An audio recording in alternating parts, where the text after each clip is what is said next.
Hello everyone, if you're new to my channel, consider liking and subscribing. It will make me feel wonderful if you do that. Thanks. By the way, I also have another Naruto and Luffy fanfiction channel. If you are interested, link is in the description. Watcher of Worlds by OracleNorZi. Live, die, reset, repeat. Live, die, reset, repeat. Luffy's not stupid. He knows that every time he resets, something's different in the timeline, such as Crocodile being his mom. He's waiting to go back to his original timeline, though, so he can fix everything he failed at. Oh, he's back. Just wonderful. Now, how does he act? Not suspicious. The warlord of my Chanel are Black Money Young Lion, Garrick Russell, Ben Brownlee, Case Clark, Tristan Ward, KSG PL4YZ, Brian McKenzie. Join the Chanel membership if you would like to support the Chanel. Adios. Luffy buried his head into his knees. It was over. It was all over. This life was not worth living. Blackbeard was killed at God's Valley.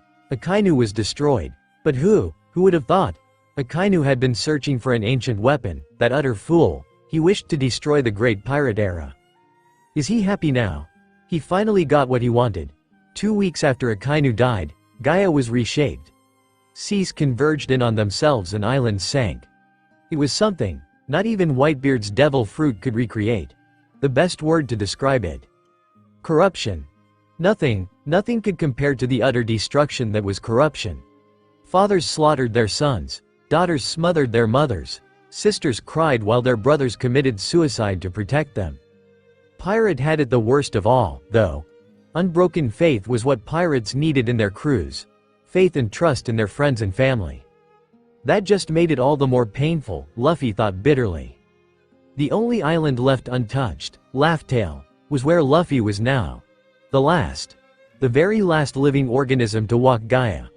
Corruption couldn't reach Laugh-Tale. The protection of the former goddess Umi, the former god Kane, and the former god Sora protected it with an unbroken seal. They couldn't help though, they died. They died because of corruption. God's Valley and Laugh-Tale was their last act of defiance and their last stand. Luffy got up and staggered over to the mouth of a cave. It had started raining, and he didn't want his crewmates' belongings to get wet. They were victims to corruption. Corruption made them attack each other. An elaborate betrayal that was eerily similar to Blackbeard's plot. Usopp had found a crystal, and had spouted off about planning to use it in his inventions and gimmicks. That was just the beginning. 3 days later, Nami slit Usopp's throat, stole the crystal and left. Sanji was torn between his chivalry towards Nami, and his unending loyalty towards Luffy. Corruption took root in him, and he chose Nami. Zoro went blind with rage and swore to kill the traitors. They didn't know it at the time, but because of their actions, corruption was just getting stronger. Corruption was getting stronger and the Straw Hats were utterly blind to that. Brook fell into depression, memories of half a century in solitude affecting him. He never once thought why they were affecting him to begin with. The last straw was when Laboon died. Luffy never figured out how, but one day they got a call from Crocus, and Laboon is dead, I killed him. Luffy never actually believed that Crocus killed Laboon, and so began the suspicions.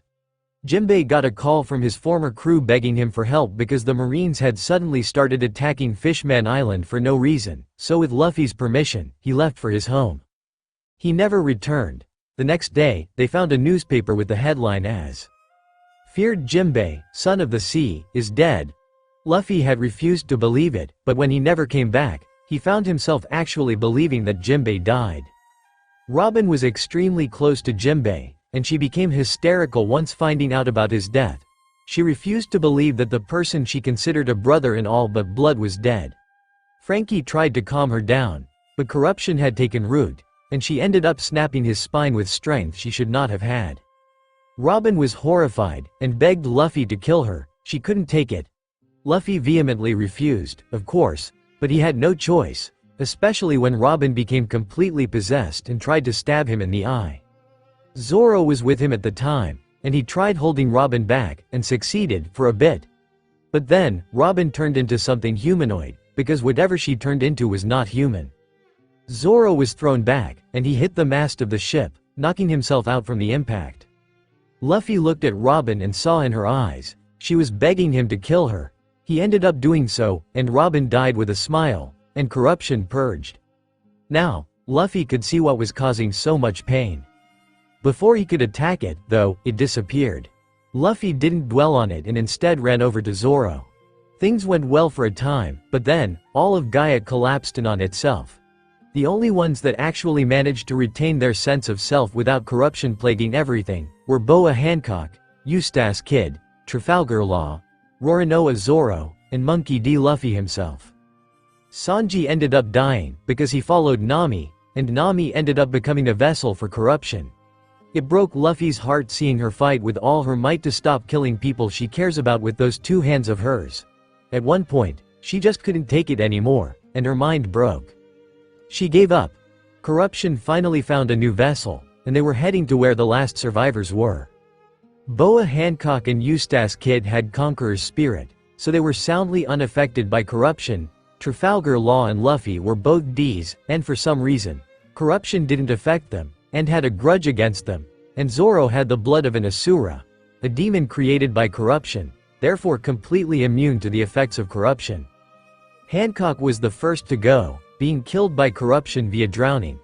Kid died a glorified death in battle, trying to protect Law. Law awakened his devil fruit under all the pain and stress and tried to avenge Kid. Unfortunately, corruption created devil fruits. Who would have thought?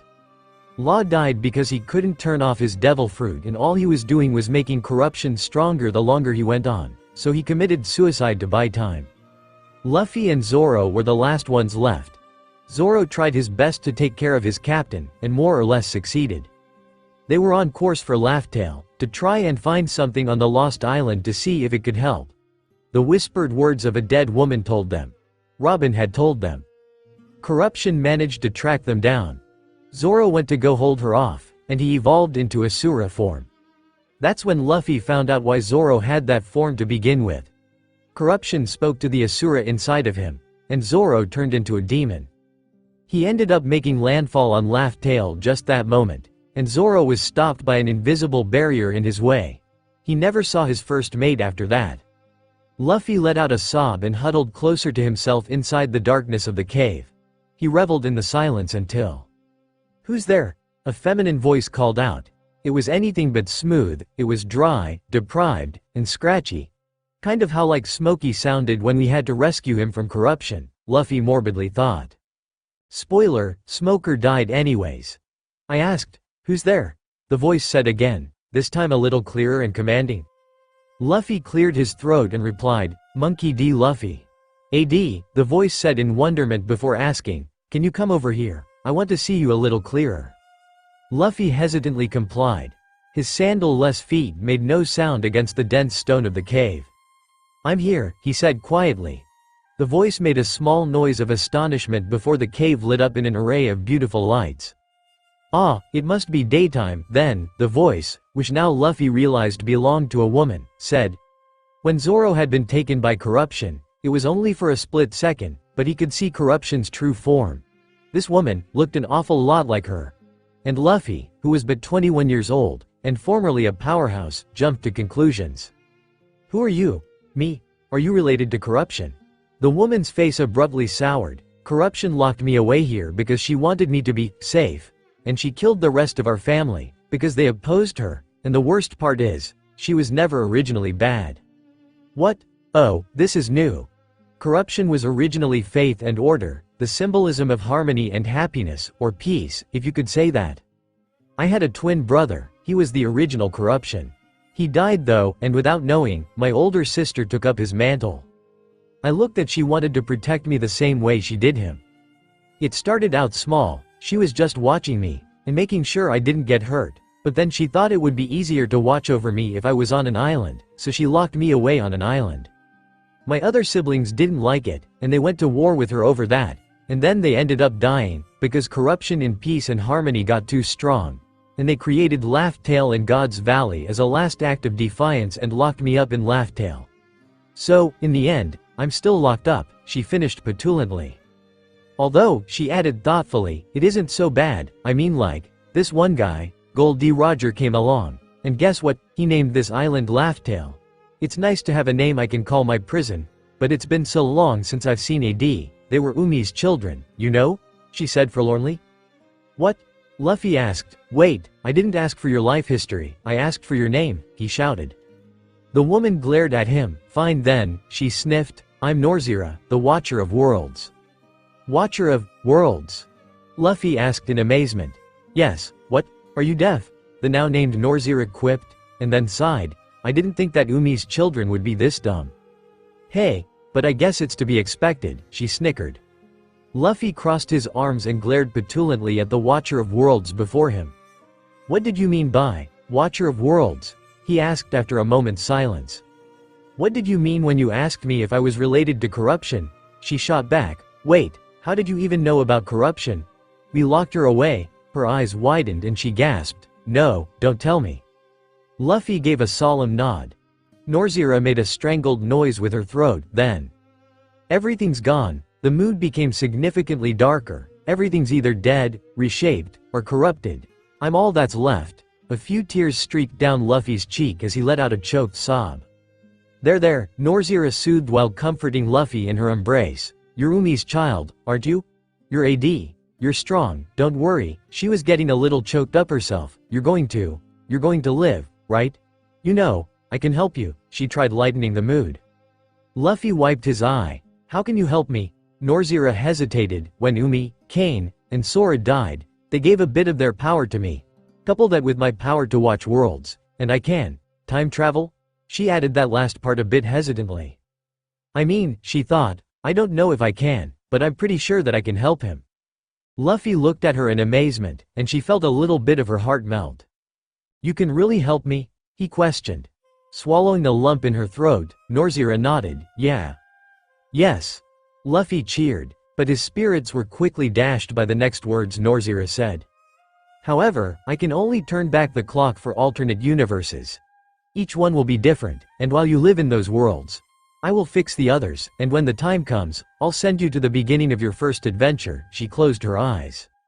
Why? Luffy asked. You need to carry me to the sea around Laughtail, when the sky is dark, and with the power of Kane's land, Umi's sea, and Sora's sky, I will make a necklace for you.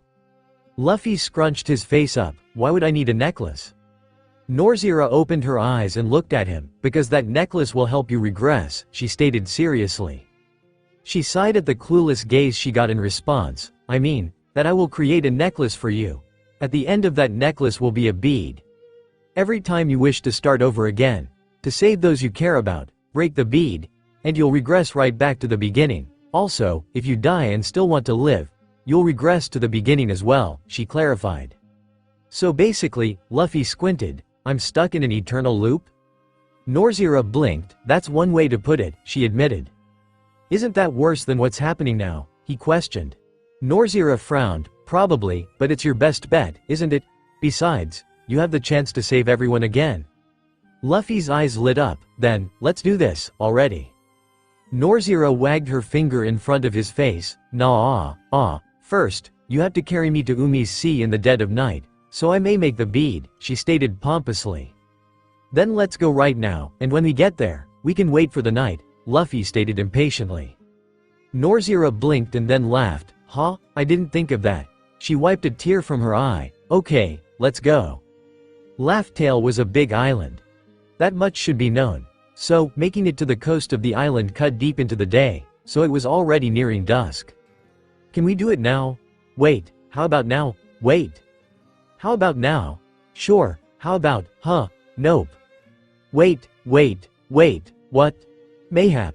NorZi took great pleasure in confusing the one called Monkey D. Luffy, and by the time the sun completely submerged under the horizon, she said. We can do it now, making the bead, great, all confusion was forgotten.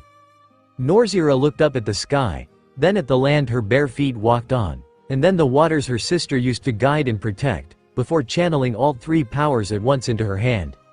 She took essence of land and plants, and wove it into a line. She took the essence of star and cloud and turned it into a bead about a quarter the size of her fist. and she took the essence of the sea and filled the bead up with power. The end result? A pendant. A necklace with a single bead, shimmering like the stars, feeling like nature, and smelling of the sea. It was beautiful. Whoa, Luffy stared in wonderment. NorZi stumbled a little from fatigue, but quickly righted herself and held the pendant in front of Luffy. This relic is now yours to name, yours to command, and yours to control, Monkey D. Luffy, she breathed. If you wish, whenever you wish, I will speak to you through your dreams. My friend, find yourself, and live. Luffy gave a grim nod and accepted the pendant. Staring at it for a moment, he slipped it around his neck, and blacked out. Luffy woke up in a sweat. What? He thought, dazed, that dream. He must have regressed again, then. He gets the dream of the first run every time he breaks the pendant. He looked around. He was in the bandit's hut. He sort of remembered this place, more or less. What changed this time? He wondered, and looked around. He winced from an unexpected pain in his ribcage and immediately got flashbacks of a lifetime that he seriously wanted to forget. By the time Shanks came to save Luffy from Higuma, it was too late. He had already been sold off, and to the worst person possible. Get up, brat, Doflamingo called out with that thrice damned smile on his face. We're still in training. Luffy shuddered and snapped back to reality. He knew that every time he regressed, he was always sent to the time where things changed and diverted from the original world as he took to calling the first time he lived. He got up, and walked down the rickety stairs of the bandit hut. They were all in suspiciously good moods today. One was even whistling. The last time they were this happy was when they decided to ship Luffy and Ace off to Marineford. It was not fun seeing the same place his brother died in all its pristine glory once more. He was more than happy to mess it up. He simultaneously hated and loved that world. What are you waiting for, Luffy? Get ready. You're going to be the Pirate King, aren't you? One particularly cheerful bandit told him, while carrying a box full of food. Luffy's mind blanked out. Pirate King, it's been so long since he's heard that phrase. All the recent worlds either had him as a revolutionary, a marine, a world noble, NorZi, he hated that one, a fishman, a merman, Big Mom's kid, and, yeah, you get the idea. He knew that anything could change in a new regression. Sometimes it could be small, like Kobe having blue big, like Doflamingo. He snapped back to reality and let a smile spread across his face. Yosh, I'm gonna be the Pirate King, he cheered. The bandit chuckled and gave him a slap on the back before walking up the steps. Luffy smiled and ran out of the bandit's hut, but not before yelling out, I'll be at Fuchsia Village if you need me. He spun on his heel and ran down the mountain. He sped past the bushes, ignored the bright plants that were secretly carnivorous, and jumped over stray logs and branches. He's been on this path so many times, that at this point, he knows it by heart. Luffy pushed aside a leaf from his line of sight and saw the village he grew up in during the original world. He was half worried that when he removed the leaf from his line of sight, all he'd see were the corpses of Makino, Whoopslap, the nice fisherman, and everyone at Fuchsia. It had happened before, he'd seen it happen, so what's to say it'd happen again? He's had worlds destroy themselves repeatedly in the same ways because of his mistakes. He never wanted that to happen again. When he saw Makino's very much alive body, he let out a breath he hadn't known he had been holding, and ran over to her. Makino. He launched himself into his sister figure and shamelessly sobbed into her dress. He was sure that the entire village now had eyes on them, but he didn't care. In a bunch of the worlds, he's regressed into. Makino either dies, or he's taken away from her. In the worlds that he's allowed to be with Makino, she was the only constant. In simpler terms, she was the only one who would believe him when he said he was over 1,000 years old. She was the only one who would believe him when he said that he's seen things that no kid should ever see in their lifetime. She was the only person who treated Luffy like Luffy and not like a piece of glass or a bomb ready to blow, because as wonderful as Ace and Sabo are, in the timelines that he told them, they were either too protective, or too tense in his presence, and he didn't like that. There, Luffy, she patted his back awkwardly. Now, do you mind telling Makino what's wrong? Oh, I didn't think she would notice this fast. Luffy nodded mutely before wiping the tears off his face. They walked into Party's bar, and while Makino cleaned out a wooden mug, she asked, mind spilling why you're so, she hesitated, different? And don't say you're fine, young man, because I can see that you're not, she said heatedly. Luffy couldn't help but let out a light chuckle before smiling somberly. I died, Makino. I died more than I could count, and I lived even more. I've seen things no one should see, and been through fates that I wouldn't wish on my worst enemy. He paused for a moment, flashes of Akainu and Blackbeard running through his mind. Actually, maybe I would wish those fates on them. At this point, I want to see them beaten and broken for what they did to those I care about. He growled. Makino blinked and asked, what did they do? Luffy scowled. They killed Ace, killed Sabo, and initiated the end of the world more times than I can count. 3 times they decided to be special and awaken the apocalypse. He rolled his eyes. Those lifetimes were especially painful. Makino frowned. I see. Are you still going to go off and become the Pirate King with this knowledge under your belt? What kind of question is that? Of course, I am, he said while picking his nose. Makino laughed. Of course you are. Now, do you want me to fill you in on your childhood? She offered. Luffy nodded furiously and sat down. Okay, so you were brought to Fuchsia, and then Shanks comes along, Devil Fruit, Straw Hat, Ace and Sabo. The burning of Great Terminal. Sabo died.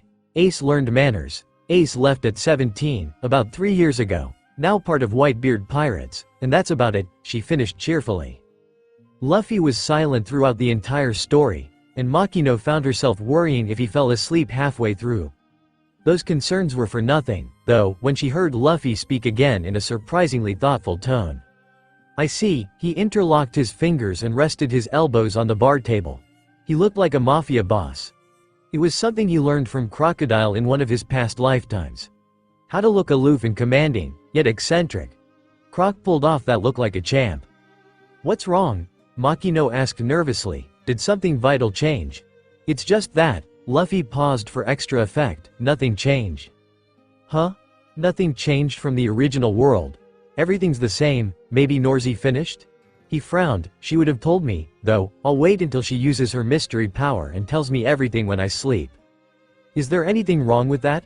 Makino asked nervously. Well, Luffy hesitated. Do you want to know? Makino nodded. The possible fate of this world is at the hands of a crazy goddess whose name is. Luffy looked around before leaning in close to whisper into Makino's ear, corrupt, Ion. A confused look etched itself onto Makino's features, corrupt. Shish. Luffy slapped his hand onto Makino's mouth to stop her from talking, before leaning in closer and looking as serious as he possibly could. Don't say her name, he said, she'll kill you. Makino paled and nodded. He pulled his hand off her mouth and sat cross-legged on the bar stool, patiently waiting for Makino to gain her bearings. So, she hesitated, are you going to go now? At Luffy's blank look, she clarified, I mean, to become the Pirate King. It's already 2 hours past. You're set to leave in 5 minutes, she finished after checking the time. Luffy blinked and then promptly got up and grinned. Well, it wouldn't do to keep my future crewmates waiting, huh? Makino returned the smile. Nope. Hey, here's my Den number. Call me if you need any consolation, or if you need anything. I promise I will help you the best I can. Now go, shoo. She shoved a paper into Luffy's hands and then pushed him out the bar door. Have fun on your adventures, Luffy, she called out, while waving. Luffy was already in his little dinghy and waving to all of Fuchsia. I will. He confirmed, and I will make sure that it stays that way, he murmured under his breath, leaving those that heard him in an ominous state of mind and wondering if the team that always had a sunshine smile to give them actually said that. Ah, such a wonderful day. Luffy looked up at the sky and laughed. Something's going to ruin today. I just feel it, a more negative part of his mind groused. Luffy looked to the sea in front of him and grimaced. He was never that good with navigation, even with his, more than questionable experiences. That was a job solely reserved for Nami, and Nami alone. Although, he wondered if anything in the timeline would change unexpectedly. Changes could be small, such as Kobe dyeing his hair blue. But changes could also be big, like Chopper and Kaido, in a sense. In that world, everything had been going suspiciously normal. It was one of the earlier worlds he'd regressed into, so he never could even think about Kaido somehow gaining an interest in Chopper, after he heard about an animal with a human zone shapeshifting and helping a pirate crew wreak havoc across paradise. Kaido had personally left Wano and tracked the Straw Hats down, kidnapped them, and turned Chopper into his own, personal, superweapon. Oh yeah, and he brainwashed him too. Luffy was understandably pissed. Almost as if fate laughed at his whims, a whirlpool appeared out of nowhere and sunk the little dinghy he was in. Hastily, Luffy crammed himself into a barrel, how convenient, and shut the lid tight, while drifting off at sea. He closed his eyes and thought, maybe one nap won't hurt, it's just one nap. 0 inches Where am I? Luffy looked around the black dreamscape, before his eyes landed on the fatigued form of his friend, NorZi. Hey, NorZi. Are you okay? He ran over to her and helped her up the best he could. Thank you. She's friendo once over and saw that her formerly peach skin, bright blue-green eyes, and ombre-colored hair between a dark brown to blonde, was now changing drastically. What's going on with you? He asked bluntly. She laughed. You're so blunt, Luffy. Anyways, I'm turning into my goddess form, as I am now gaining my strength back. What? Luffy asked obliviously. NorZi glared and huffed. Well, basically I'm going to look a lot more like corrupt Ion after this, but better. What do you mean you'll look like corruption? He questioned. Basically, I'll be her equivalent, just a whole lot younger with pastel colors for hair, ombre into light green, heterochromatic eyes, blue skin, and 3 awesome dots under my eyes which will have black sclera. She nodded sagely. I will look so much better than corrupt Ion. The dreamscape was silent for a while, before Luffy burst into raucous laughter. I can totally see that, he snorted. NorZi scowled, not pouted. Scowled. She should be feared, before lighting up and saying, well, good news, you now get to start over in this timeline, congratulations?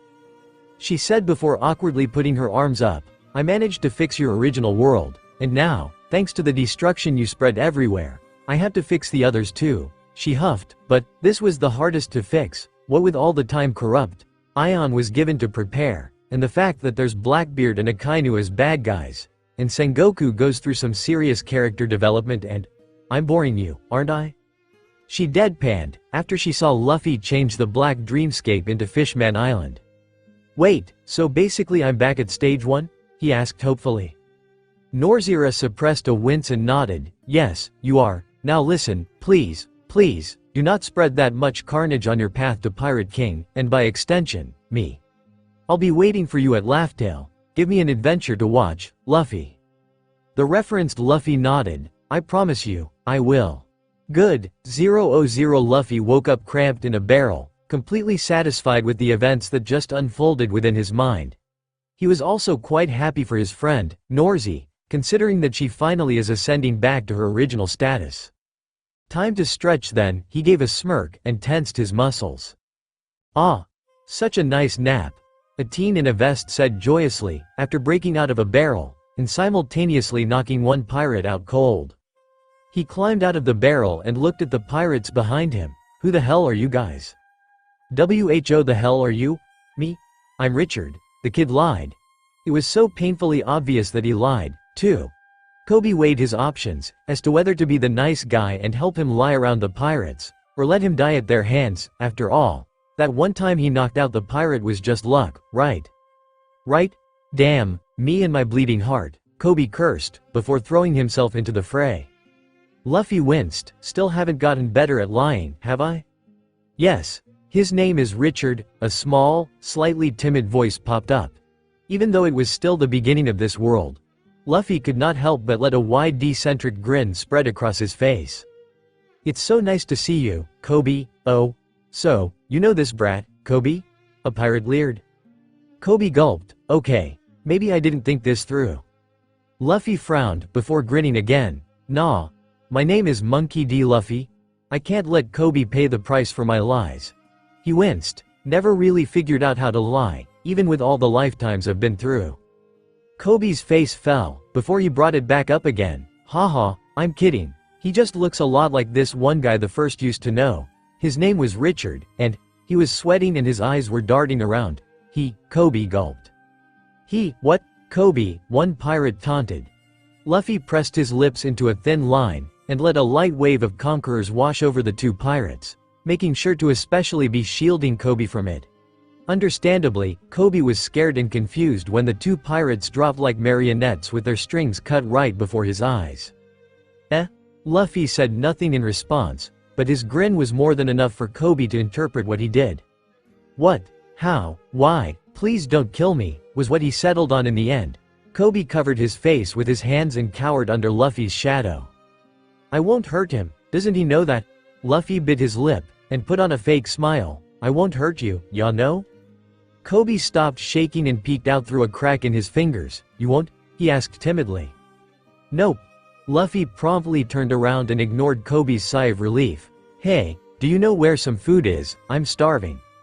Oh, follow me, Luffy-san, Kobe whispered, and led him to a storage room. So, why are you here? I would take you for a marine, Luffy questioned, while biting into an apple. Kobe sighed, you know, I've always wanted to be a marine, they're so righteous. Luffy hid a dark scowl. They fight for justice. Luffy repressed a groan. And they catch bad pirates. Kobe was all psyched up now. You do realize that I'm a pirate, right? Luffy amusedly questioned.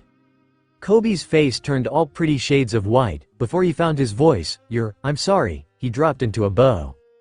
Oi, what do you take me for? Luffy's sweat dropped. Wah, but you're a pirate, Kobe insisted. Luffy just barely stopped himself from wincing. Yeah. I get that a lot of people who are pirates are complete dumbos, but not everyone is the same, you know. Kobe had a perfectly lost look on his face. Never mind, anyways, you said marine? Luffy prompted. Oh, yeah, I want to be a marine so that I can help people. If I ever get out of the bondage I got myself into with Alvida, then the first thing I do is catch her.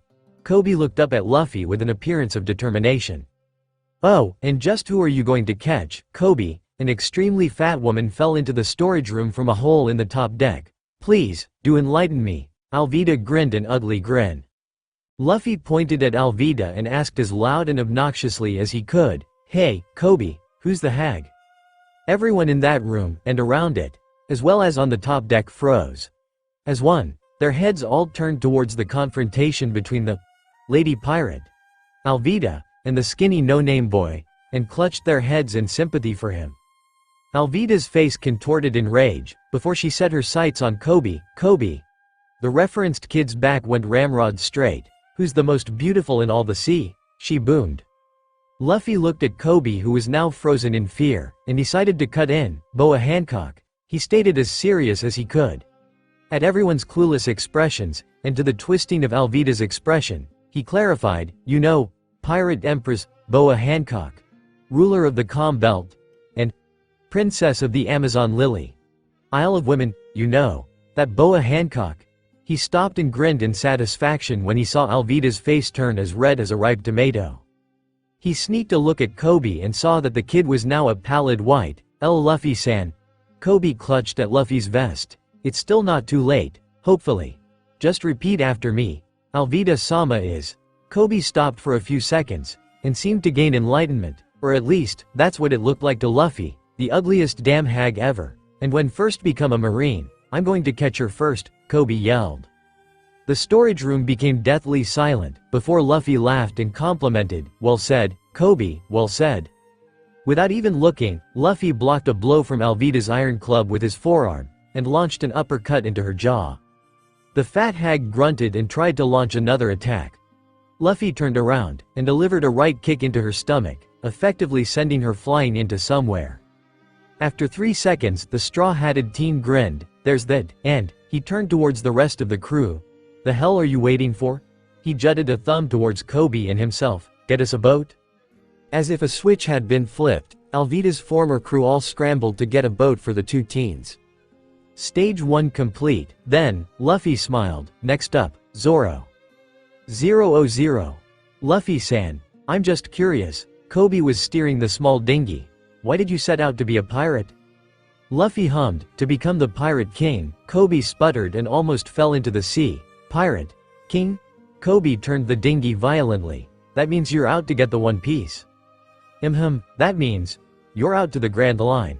Yep, no, nope, impossible. It's just impossible. Ow. Kobe clutched the spot on his head where Luffy rapped with his knuckle.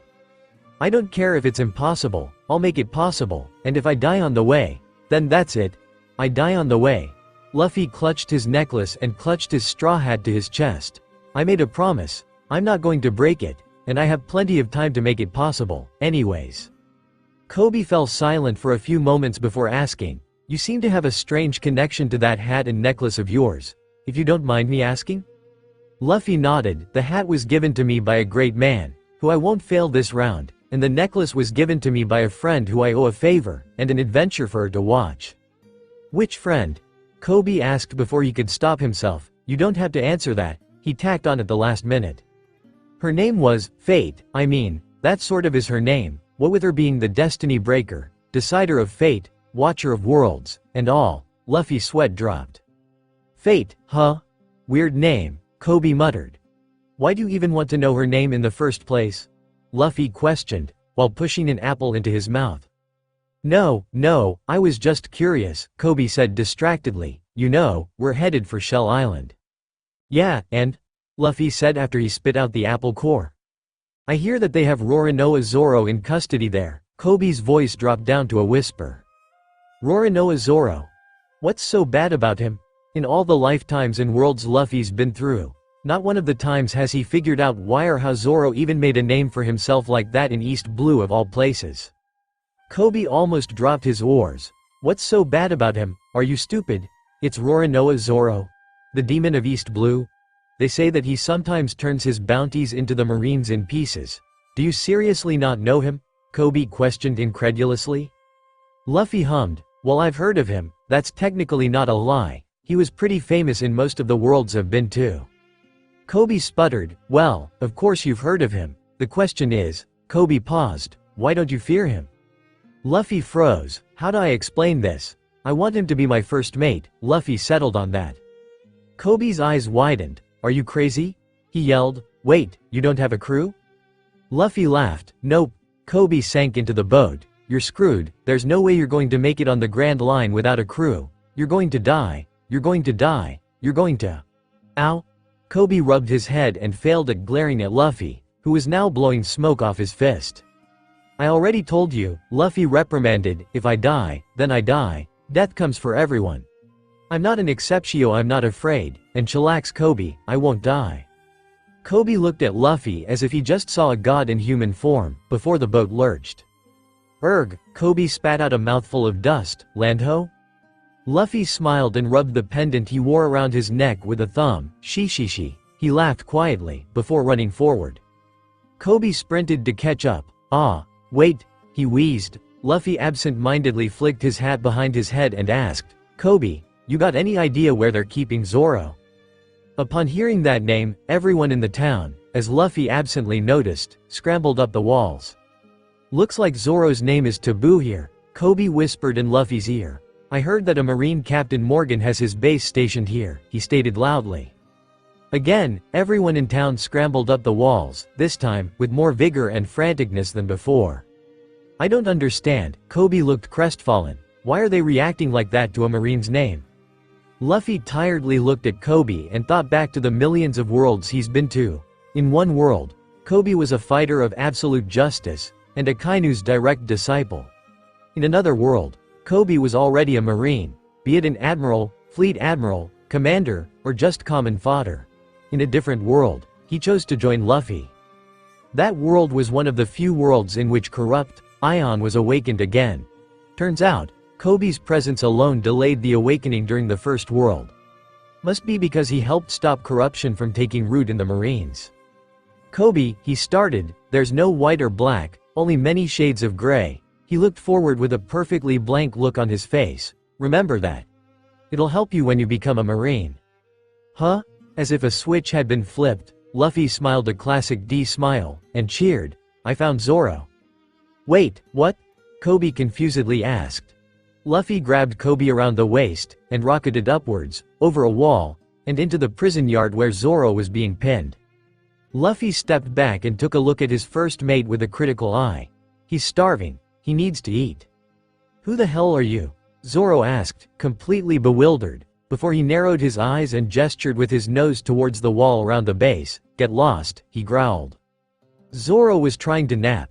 Turns out, it's really, really hard to nap when one is tied to a wooden post and stuck to do eternal T-posing. What the hell am I thinking? He looked up at the sky, the sun must be getting to me. He heard faint screaming and on instinct, looked up, and saw two kids fall from the sky. One had pink hair and looked super wimpy, whereas the other looked like a human stick with a straw hat. Falling from the sky, he thought numbly, before slouching as much as he could into the wooden post, yeah, the sun must be getting to me. He re-evaluated his life choices when he saw, heard, smelled, and tasted those two brats fall and form a crater right next to him. So, like any starved, beaten, and tired man, he asked, "Who the hell are you?" When he saw the tiny pink kid cower behind the stick one, he wasn't surprised. At all. When he saw the stick kid eyeing him like he was a piece of meat, yeah, he became a little worried. Taking a moment, he analyzed the two brats and realized something. That stick kid, he's not normal. Whatever's in his soul, is way too old to belong to someone that young, he's dangerous. He narrowed his eyes and attempted to try and scare them off. Get lost, he grunted, and gestured with his nose towards the wall around the marine base. No, the stick kid said. Zoro almost sputtered in indignation. No? You're going to die, kid, Zoro yelled hoarsely. Get out. That should do it, he thought in satisfaction, careful to show none of it on his face. His satisfactory thoughts were nipped in the bud when that little tiny brat came along. Rika, was it? When Rika came along, scaled up the wall with a ladder and attempted to feed him onigiri. What has my life become? He repressed a whine. Luffy kept his face blank throughout the entire ordeal. It was blank when Zoro told him to get out. It was blank when he said, no, in return. It was blank when Rika came down and tried to feed the stubborn oaf that was his first mate onigiri, and it stayed blank for the next 30 minutes. Or at least, until Helmeppo came into play. That's when his blank mask broke. He knew that Helmeppo was a good person, he just knew that, but he couldn't take it watching him act like a total trash bag to a kid that was probably the same age if not younger than Otama. Onigiri is supposed to be made with salt. He stomped the rice ball into the ground, before huffing at the crying girl.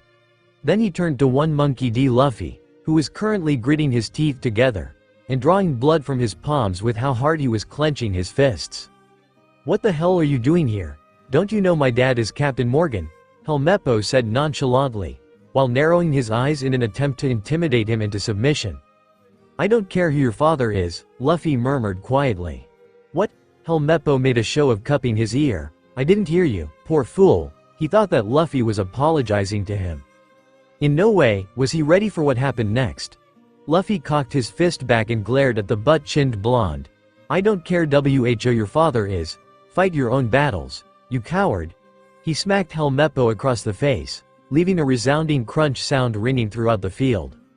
Oops, did I kill him? Luffy's sweat dropped. He could almost feel Nor'zi's annoyance and exasperation all the way from Laugh-Tale. No, wait, he's alive, Luffy amended, once he searched for the blonde's aura and felt it to be there. Faint, yes, but definitely there. What? Zoro said in sheer disbelief. When Luffy turned towards him, Zoro's incredulousness contorted into rage. What? He thundered. Why did you do that? He howled. Do you not understand? Luffy patiently waited for Zoro to finish ranting, and for a quiet moment, Luffy remembered, that's right, I have to remember which world I'm in. I'm not in a world where Zoro would actually be impressed with the bloodshed. Luffy exhaled deeply. He's Zoro no more no less. My Zoro. Are you even listening? Zoro growled. Luffy promptly ignored him and said, he would have ordered your death in 3 days. Zoro skeptically raised an eyebrow, and I should believe you, why?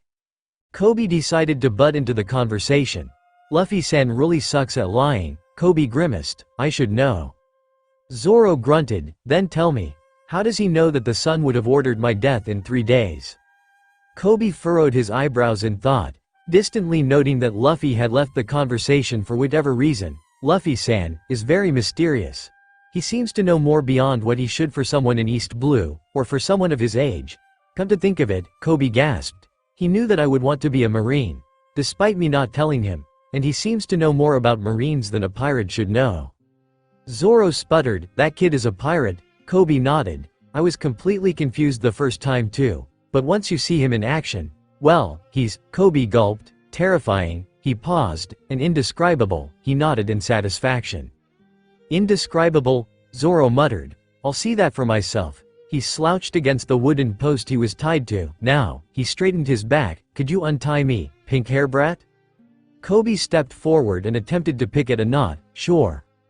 Zoro's swords, Luffy hummed. Zoro's swords. Luffy knew that Zoro wouldn't be happy with him leaving the conversation so abruptly. But it was a force of habit he built up in the few worlds he's been through with the apocalypse happening.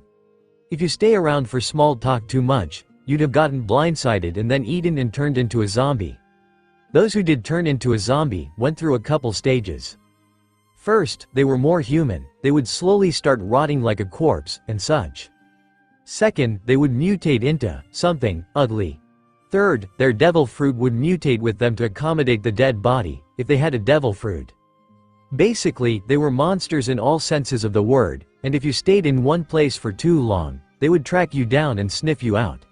A select few even had intelligence. That was terrifying. It's what taught Luffy to be quiet, and how to starve at certain times. Those worlds, he simultaneously wanted to remember, but forget those worlds. Zoro's swords. Where are Zoro's swords? Luffy pulled himself from his flashbacks and searched through the rooms. Where are Zoro's? There. Luffy smiled and ran towards a pink door with a white sign on it that said, Helmeppo's room, and burst open the door. He turned his head towards the singing voice of the white katana in the corner of the room, and the silence of the other two. He frowned at the sight of the two lousy training swords, and the absence of Enma and Sandai Kitetsu. Oh well, he shrugged, all in good time. He snatched up the two swords and looked out the window. He saw a huge stone statue being raised in the image of some dude with an axe for a hand, and all of a sudden, Luffy got a serious urge to destroy it. Gomu Gomu no, rocket. He rocketed towards the stone statue, and decimated it on impact. Frowning, he landed on the roof of the building and stared at the open mouths of every single marine there, including the man with the axe hand. If you're going to make a statue of yourself, he started slowly, watching as the marines flinched and the axe hand guy scowled deeply, make it in brass. Luffy finished cheerfully, before knocking everyone on the roof out with Conqueror's Haki. He winced at the resulting cracks in the floor caused by his Haki. I should really stop throwing this power around, it wouldn't do to have the marines chasing us right at the beginning. He gripped the swords tighter and jumped off the roof, doing a perfect landing in front of Zoro. He got up and dusted himself off before pointing at the moss head and saying, I will give you your katana back. He saw the beginnings of a smile form on Zoro's face. If you join my crew. Zoro's face abruptly soured. No, the moss head said curtly. Then I won't give your katana back, Luffy sang, so what's it going to be? Zoro let out a yell of frustration before conceding, very well, he closed his eyes. I will join your pathetic little pirate crew, Luffy frowned. But if you ever get in the way of my dreams, he opened his eyes, you will apologize at the end of my katana. Luffy closed his eyes, world's greatest swordsman, huh? He didn't need to open his eyes to see the surprise on Zoro's face, good. The Pirate King would have no less.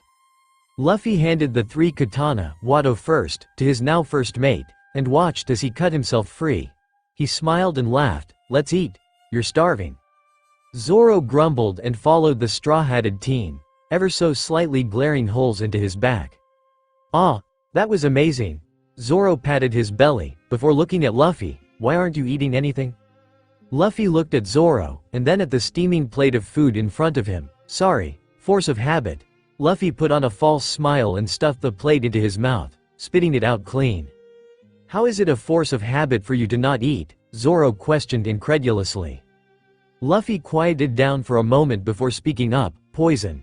Luffy muttered incoherently as he was being pinned on a wall and shot flaming arrows at. Rosinante cried next to him. And Doflamingo was screaming profanities. In this world, Doflamingo was more or less a good guy. Only to his family, though. Mingo was so happy when Luffy smiled and ate the food that they ended up being given by some allegedly nice guy somewhere in the town. Apparently, it was lined with an almost minuscule amount of that New World fish's poison. Not enough to kill someone instantly, but enough to warrant a slow and painful death, causing hallucinations all the while. Luffy was the one to eat that dish. He was the one to die first, too. Luffy became dimly aware that the bar was silent of all of its former chatter. Does anyone have a den? He tried to change the topic. Ririka, the mother of Rika, stepped forward and handed a lazy-looking den mushi to Luffy. He smiled in thanks to her and dialed a number. Puru, Gacha. Hello? Senny, is that you? Garp's voice rang out throughout the silent barroom. Nope, this is Monkey D. Luffy here. Luffy prepared himself for whatever would come next. Luffy? Garp exploded. Where are you? Did you go become a pirate? You're going to be a? No, wait, what? There's this kid. His name is Kobe. He wants to become a marine admiral who fights for true justice someday. Show him that true justice, and don't let a Kainu get in his head, Luffy said grimly, fluidly changing the subject. A Kainu, true justice. I never told you those things, Garp yelled. Then the Den Mushi mirrored the vice admiral's wince on the other line. I figured out on my own. Luffy's face was set into a stony expression. Kobe is a good kid. If he becomes a marine, the world will change. A sigh was heard throughout the room. Where are you, brat? Luffy spared his grandfather a small smile. Shell Island. There's a corrupt marine captain. Oh, and don't bother coming after me. I'll be long gone by then. Everyone waited with bated breaths for what the Den Mushi would say next, and then, I'll be waiting for your first bounty. Make sure it beats Ace. Then came a boisterous, but resigned laugh. Luffy smirked, the Den Mushi mirroring his expression. No worries, it'll make Aces look small. Gotcha. When the Den Mushi went back to sleep, the bar exploded with questions, the most prominent one being, you know Garp the Fist? Oi, everyone stopped to stare at Zoro, who was currently next to a paralyzed Kobe, whether in fear, anticipation, or excitement, no one could tell. Why don't you tell me why you have a marine hero's number? He raised one eyebrow in skepticism. Luffy smiled nonchalantly. Oh, he's my grandpa. He's your what? Was the majority of the bar's reaction. Great, Luffy jumped up. Now, to go get our navigator, our sniper, and our cook. Then we leave for paradise. He laughed, and walked out of the bar. The room was silent for a while before Zoro spoke up. Paradise. Zoro didn't like this. He didn't like this one bit. One moment, he's serving out a sentence, then on the last week, comes a chain of events in which the end result is that he's free. That stung his pride. He was supposed to make it the whole month, and the kid and her mum would be free without death charges. Then, this kid comes along, and tries to coerce him into joining a pirate crew, and worst of all, he actually succeeds. Zoro was practically waiting for the kid to mess up and get in the way of his dreams, so by honor, he'd have to die by Zoro's sword. Then the kid tells him that he was basically poisoned on a regular basis, so much so, that it's habit to not eat food, without checking it like a psycho first. Not to mention, that kid calls the Grand Line, paradise. His grandfather is Garp the Fist, who is a marine hero, and that same kid wants to be the pirate king. He knows some guy named Ace, who is probably also a pirate, and quite a powerful one too, by the looks of things. Just who was this kid? See ya, said Kid shouted out, effectively dragging Zoro out from his thoughts. He blankly looked out at the sea of villagers who were offering their thanks and gratitude to the two, and Kobe, who was on his knees crying in those same emotions, wishing them all the best and so on. A small part of Zoro was confused. Why were they cheering on a pirate? Aside from the fact that he practically destroyed that marine base, why? Once they were out on sea, the kid's demeanor instantly changed from friendly and outgoing to grim and serious. It scared Zoro a little. Zoro, at the sound of his name, there's something you should know if you were to ever be a part of my crew. The hairs on the back of Zoro's neck bristled. Never touch the necklace. Zoro froze, and eyed the small unassuming pendant on his now captain's neck. Why? Luffy lay back on the walls of the dinghy and looked up at the sky. I mean this in the most literal sense, it keeps me sane. Zoro muttered, a necklace keeps you sane? He must have a weak will if he needs an inanimate object to keep together his sense of self. Luffy looked Zoro dead in the eye with an uncharacteristic hardness. Yes. It clears my head enough to think, if it ever comes off. Luffy shrugged his shoulders and lay back down. Well, let's just say, you don't want to find out.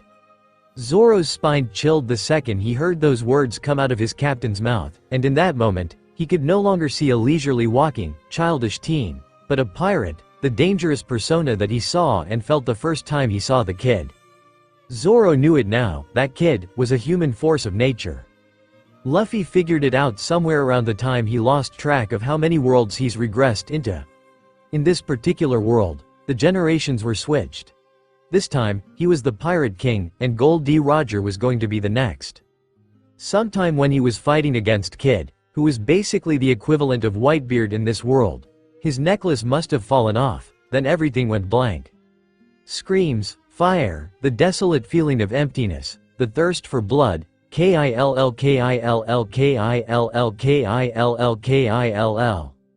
Monkey D. Luffy, who had regressed for the 94,647th time, let out a primal scream of pure agony, and proceeded to turn into nothing short of a monster. Gather up all of the crew, it's time to ship out Bink's brew. Riding on the sea waves, the wind's our only guide. Zoro groaned and stiffly turned over, clutching his katana tighter to his chest. For the past 2 hours, they've been sailing on the sea with nothing to do. Well, on a dinghy. There's not much to do but eat, and even then, all they're doing was drifting, even if his captain allegedly knew where they were going.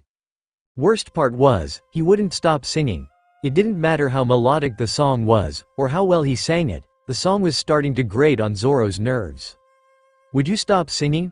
he complained loudly.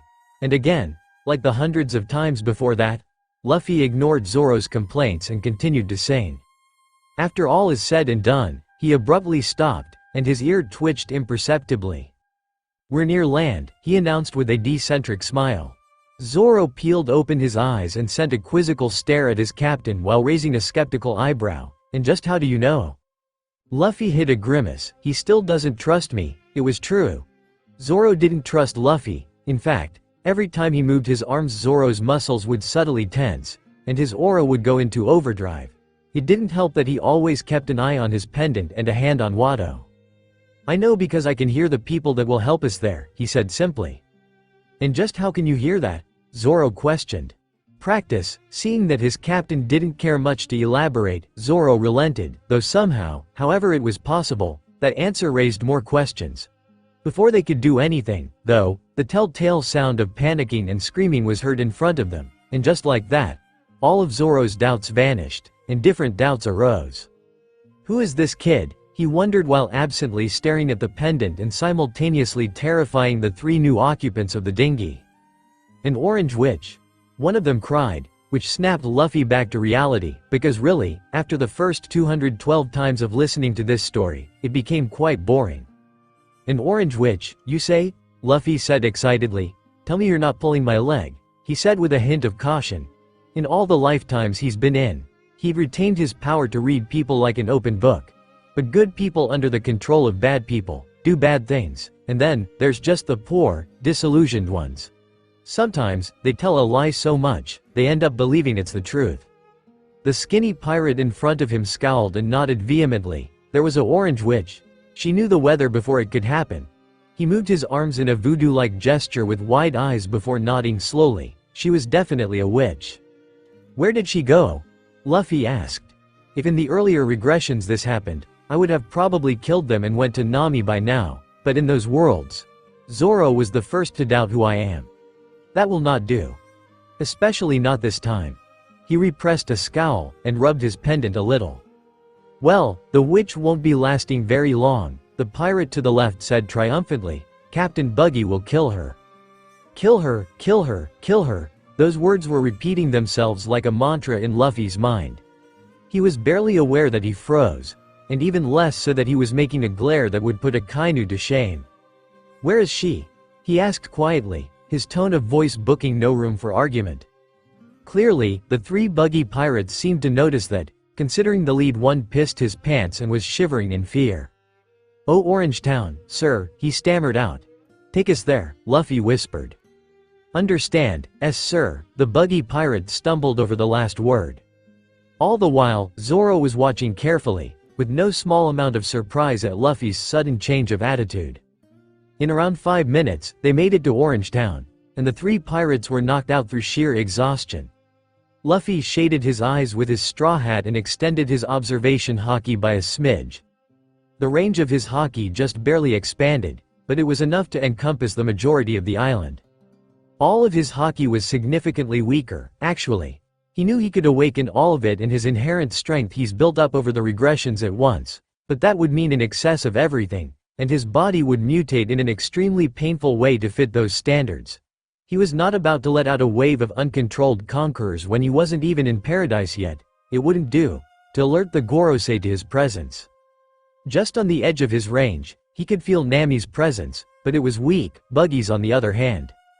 Luffy just barely restrained himself from taking off and saving her on his own. If he did that, Zoro wouldn't be able to open his mind to the amount of devil fruits out there, and that could weaken his haki training in the future. It wasn't until after at least 500 regressions did he realize just how delicate his adventure was, and how it played well with the time. In the later regressions, he had to make sure to balance craziness with all the experiences his crew should have that he deemed important. It was also how he learned patience. Zoro, he began, at Zoro's slight incline of the head, he continued, our navigators on that hill, he paused, let's go. Zoro, on the other hand, watched, confused, as his captain said a completely meaningless sentence and took off in the direction of the hill. Zoro sighed and followed his captain, hoping that the island didn't suddenly shift and leave him in the middle of nowhere. Damn it, wait, too late. Luffy paused in his running and hit a hand to his face. Forgot about that, he muttered. He picked up speed while running again, but this time, whirled 180 degrees and flung out two rubbery appendages in Zoro's general direction. Soon after, Zoro came hurtling to where Luffy was, at rocket speed. Once he stopped being flung around, he apprehensively opened one eye, and realized that he was viewing the whole world sideways. That's when he realized that he was being carried under his captain's arm. That's also when he began yelling and squirming. What the hell do you think you're, watch the head. She, sorry, Zoro, he sent an apologetic look, that was somewhat downplayed by the fact that he was grinning like a loon, but you were going in the complete opposite direction. Luffy cackled at the rapidly changing colors of Zoro's face. Shut up, it's not my fault everything moves without me knowing. Luffy just cackled even louder in response, much to the growing horror of his first mate. At one point, they made it up the hill without either of them knowing, and yet, Luffy continued running. Despite the warnings his observation haki was blaring at him, though, in his defense, it was quite weak. Who the hell are you clowns? Buggy boomed at the bickering duo, who just seemed to ignore him and continue to argue about various petty things. How dare you? Dragons are real. My dad is one. Luffy nodded proudly. Like hell your dad's a dragon, Zoro growled. Luffy narrowed his eyes, my dad is a dragon. Zoro scoffed. I'll drop you, Luffy sang, much to the mounting horror on his first mate's face. When did I stop thinking of him as a friend? Luffy froze and lifted his free hand in a two-finger motion, catching a gleaming knife in between his index and middle finger. He tilted his head a little to clearly look at Buggy's fearful face, before snapping the knife in half with a scissor motion of his fingers. Zoro saw that Luffy had stopped, and began squirming even more, trying to get out of his captain's iron grip, before, all of a sudden, he was dropped unceremoniously on the ground. Shakily, he got up, and unsheathed one training katana. He was about to go cut Buggy apart, before his captain's icy voice stopped him. Buggy's mine, Zoro was about to step aside, before he narrowed his eyes and stood his ground. And why should I give him to you? He growled. Luffy turned a poker face towards his first mate, and the tension mounted until it was stifling and hard to do normal things, such as move or breathe, for that matter. After what seemed like an eternity, the tension broke. Fine. Go ahead. Luffy waved a hand, and like magic, the tension dissipated, and Buggy found his voice. Ha, ha ha ha. You think you can beat me? I am Buggy the Immortal? He crowed triumphantly. Zoro whirled around and glared. We'll see if you're so immortal after I'm done with you, he murmured, fitting Wado Ichimonji's hilt into his mouth. Onigiri. He barely heard the orange-haired girl cry out, no, when he launched into attack. All that he felt was the blood pounding in his ears, and the lust for a fight rolling in his gut. In one slick move, he cut Buggy, the clown, into clean thirds. He clicked his tongue at the degrading fight he got from someone who claimed to be immortal. He barely noticed the mounting horror and blank expression on his captain and the orange-haired woman's face. All of a sudden, he felt a knife in between two of his ribs, and he became distinctly aware that the thirds that he sliced Buggy into weren't bleeding. "Oh, I'm very stupid, aren't I?" he winced, clutching his side, trying to stem the bleeding. The knife flicked itself out of his flesh, and he collapsed on the ground, heavily bleeding and panting. "You should have let your captain fight me," a voice whispered in his ear. One that he noticed to be Buggy's. I could sense his aura, it towers beyond everyone here. The voice rotated perspectives to his other ear. "If, perhaps, you had just trusted him, maybe, you would still be alive." Zoro became distantly aware of the blade grazing against his neck. Alas. He felt the voice shaking itself, either in solemn shakes of the head, or shuddering from peals of laughter. He had a stinking suspicion that it was a bit of both. Then he realized something that shook him to his core. "I'm going to die. I'm going to die without fulfilling my promise." He clenched his fist, making claw indents on the ground. "I can't die. I won't die. I can't." All of a sudden, the blade clattered on the ground, and an indescribable blanket of something settled over him. He cautiously looked up, and saw that Buggy had dropped like he was bearing a 20-ton weight on his back. Zoro scrambled to his feet, and looked cautiously towards his captain, who was silent. "Stop whispering doubts into my first mate's ears," he said. Buggy only grunted in response, one eye stubbornly meeting his stare, while the other was buried into the ground. Nami was as white as a sheet during this whole ordeal. "Zoro," his captain called out, "when did he start thinking of him like that? Can you still fight?" Zoro wobbled and dragged himself to his feet, and coughed out some blood. "I will fight." He stared into his captain's eyes, and smiled when he nodded. "I thought so." His captain looked him in the eye and then at the two only competent-looking people of the entire crew. Understanding the message, Zoro nodded, and launched himself towards the two individuals, taking out the one with white hair in one fluid motion, just slightly hampered by the wound in his side. Luffy looked into Nami's eyes and questioned, "Want to be my navigator?" Nami, finding her voice, smiled triumphantly and crowed, "I'm the best navigator you'll find." "Good, join my pirate crew," Luffy stated. "Before you would at least give them a choice," a small part of his mind whispered. Nami's face cycled through many expressions before settling on one stony expression. "You can take that offer of yours, and shove it up your—" "It wasn't an offer," Luffy interrupted. Nami's heart dropped, and her face made an expression of resigned acceptance. "Fine, but only a partnership. I have my own goals." "Deal," Nami smiled. "Deal." She stood up and brushed dust off of her arms and skirt before smirking. "I'm going to go rob them blind, Captain. Don't try and stop me." "I won't." Luffy became distinctly aware that all Nami saw of him was a powerful, most likely evil pirate captain, and then smiled a decentric smile. Apparently, all that seemed to do was unnerve her even more. "Did I get the expression wrong?" he wondered as he saw Nami scamper away. He shrugged and turned his attention to Buggy, who was still staring defiantly into his eyes. "Well, what did I expect from someone who sailed with Roger?" Luffy mused, before stopping the flow of conquerors on Buggy's psyche. All of a sudden, the clown sucked in a deep breath and stared blankly at Luffy as he got up. "Conquerors," he muttered. "What is someone like you doing in East Blue?" Buggy questioned as he grabbed his blades. "Trying to live," the teen in front of him answered cryptically. Buggy stared at the kid in front of him and sighed. "What's your name, kid?" "Monkey D. Luffy," Luffy answered, settling into his fighting stance. "I'll be sure to remember it." Buggy let out a war cry as soon as he was done with the sentence, and coated the blades in haki. In one of the earlier regressions, Luffy found that despite Buggy being one of the earliest opponents for him to fight, and by extension, beat, the clown was actually powerful enough to rival anyone on Shanks's crew evenly before losing. Why he chose to stay in East Blue and hide his strength was beyond Luffy's comprehension, but the second Buggy let out that war cry, he knew that he had to fight to stay alive.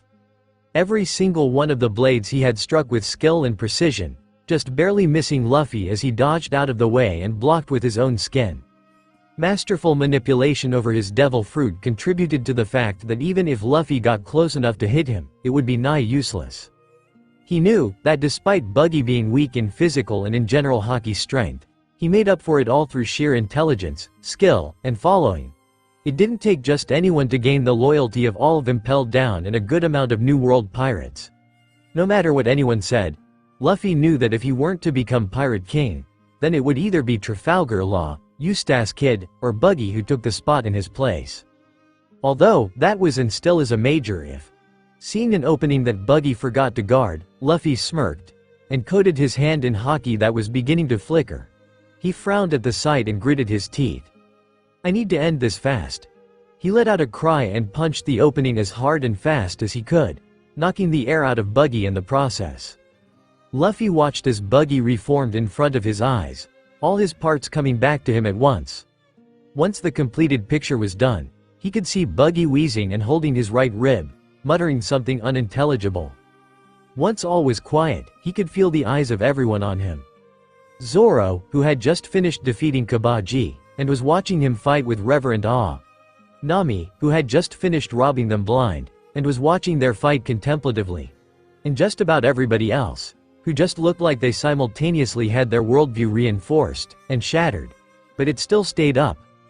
Damn, what a weird worldview. Luffy trailed off into thought, before snapping himself back to reality. Focus.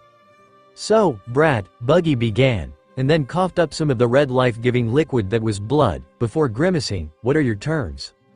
Luffy grinned, leave this island, and then leave East Blue within 2 months, and don't come back till I've crowned the next king. Buggy stared, and then chuckled, before bursting into all-out peals of laughter. That's a good one, kid. He wiped away a tear with a stray finger, conditions accepted, brat, he grinned. Buggy and Luffy set sail away from the island at the same time, in opposite directions, to see each other in paradise once more. Currently, Luffy was lounging around on one of the dinghies that the crew of 3 was using. He hummed a familiar tune and closed his eyes, impervious to Zoro's groans and protests.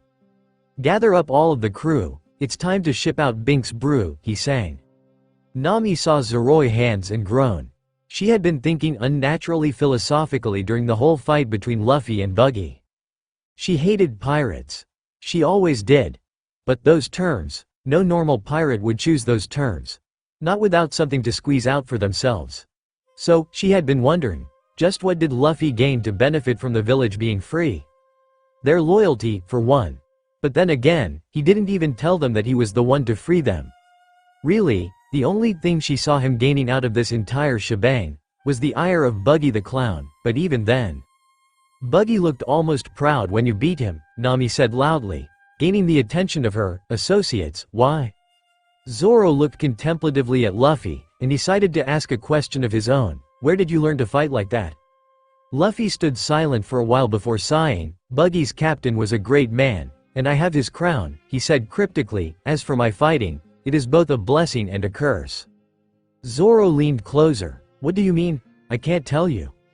Zoro scoffed and leaned backward silently. Can you at least teach me that pressure thing you did? Luffy stared at Zoro. It's not something that can be taught. You're either born with it, or you're not. Zoro frowned. Well, is it possible for me to control it, then? No, you don't have it, Luffy stated, before smiling, but I can teach you observation and armament. What and what? Nami questioned lamely. Luffy grinned devilishly and laughed. Observation haki and armament haki. He saw the beginnings of a smile form on Zoro's face, and got immediate deja vu. But I won't teach you until we get our cook and sniper. Zoro's face abruptly soured. Nami frowned at being ignored, and proceeded to include herself into the conversation. What do you mean, haki? Luffy smiled a decentric grin and spoke. Haki is your force of will. He paused. You know when Buggy fell to the ground? Nami nodded. That was Conqueror's haki. Nami's eyes widened and her voice took on a desperate tinge. So, this power can work on anyone? He might actually be able to beat Arlong. Luffy blankly looked at Nami before answering slowly. No, this power can't work on just anyone. Nami frowned, trying to hide her disappointment. So it can't work on fishmen? Zoro raised an eyebrow. You're getting awfully specific there, Nami. Yeah, this power can work on fishmen, Luffy interrupted, but it might not work. It truly depends on the fishman. Nami smiled. That's good to know. After a while, all was silent. Then all of a sudden, Zoro stumbled and tripped over his own feet before landing on the dinghy he and Luffy were in upside down. Zoro? Luffy peered over to his first mate, friend, and asked. Your hands? Zoro choked out. Luffy frowned. Yes, my hands, what about them? They stretched, Zoro yelled. Luffy frowned in thought for a moment, before bursting into laughter. Yeah, I forgot to tell you this, but I ate a devil fruit. Zoro made a strangled sound with his throat. Which one? The Gomu Gomu no Mi. Now I'm a rubber man. Luffy stretched his cheek a good 2 feet for emphasis. Nami's jaw dropped and she fell backwards in shock, and Zoro wasn't much better off, either. You don't just forget to tell us that, Zoro yelled, while pretending to strangle his captain. Luffy just laughed in response, ignoring the offhand reflex to crush his first mate's skull, built over the years he'd lived. Hey, Captain? Nami asked timidly. Zoro and Luffy paused in their squabble. What? What's that beautiful necklace on your neck? She gushed, maybe it could be worth something. Luffy stopped breathing for a moment. I know this tone of voice. In all of the worlds that Nami was enslaved by Arlong, she always took an interest in his necklace, and tried to have a go at stealing it. In those worlds, the only way she wouldn't touch it was through fear, but he didn't want to do that. It's personal, he put a solemn look on his face, to try and mask his shame at not being able to tell her. Oh, okay, Nami said lamely, before walking back into her dinghy. When she was out of earshot, Zoro interrogated his captain. Why didn't you tell her about your pendant? You told me. Luffy looked at his first mate sideways, and sighed. I didn't tell you everything, and I won't tell you yet. But one thing is for sure. He turned to where Nami disappeared into her dinghy. She cannot be trusted. Not yet. Zoro raised an eyebrow, but said nothing. After a while, his friend got off of him and curled up with his sword across the dinghy like a dragon guarding treasure. Within 5 seconds, he was snoring. Luffy chuckled at the sight, and looked at the shimmering sea. He closed his eyes and slept. 000 He was in a dark place. Very dark. Was it the cave where he met Norzi? No, it couldn't be. There were no reflective lights. It was too dark. Luffy frowned, and crouched lower, keeping his center of gravity lower. It was too dark to be the void, so what could it be? All of a sudden, the darkness burst into flames, and he was running towards his brother's execution stand in Marineford. The Marines had found out who Ace's father was earlier on, and decided to execute him young. Luffy, however, couldn't allow that. There was no one there to help him. Just him, against all of Marineford. This time, the Whitebeard pirates weren't there to help him. He dodged strings from Doflamingo, and blocked a cut from Mihawk's sword. Mihawk. The man looked like he didn't even want to be here. All of his swings were half-hearted and sloppy, yet still graceful and wholesome. He had an inkling that this execution was being broadcasted to the entire world, but he didn't care anymore.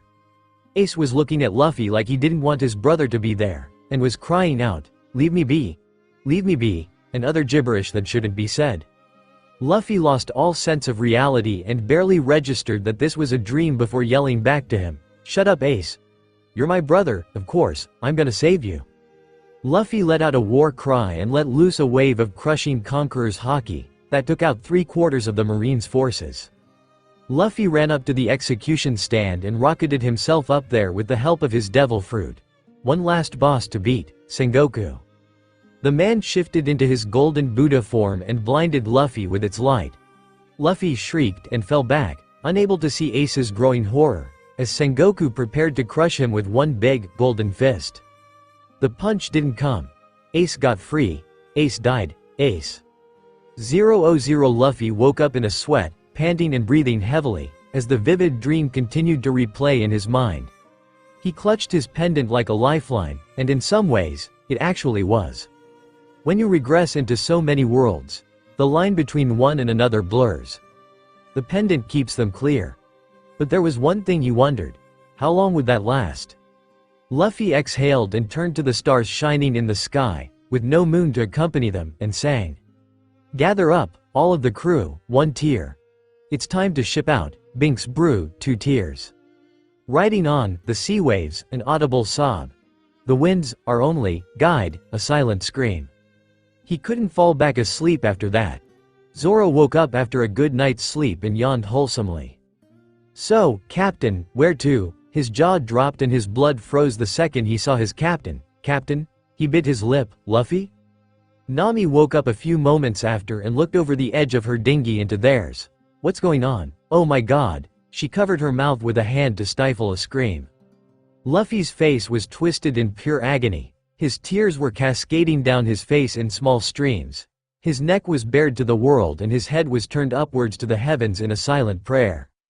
Zoro cautiously reached out a hand and touched his captain's shoulder before he felt a pressure settle itself on his wrist. Oh wait, that's a hand, Zoro thought numbly, trying to pull his hand back but spectacularly failing. Once again, Zoro found himself thinking, who is this kid? After all, it couldn't just be anyone who could stop his hand cold with a grip so strong he couldn't even budge. Luffy? He asked cautiously. You there? His captain snapped a caustic glare at him, before asking in an equally acidic voice, who are you? Zoro's eyes blew open wide and he tried to calm his racing pulse. My name is OracleNorZi. Luffy's eyes opened up wide, and Zoro and Nami could finally get a good look at them.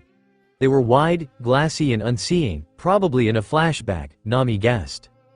Lies, my friend is dead.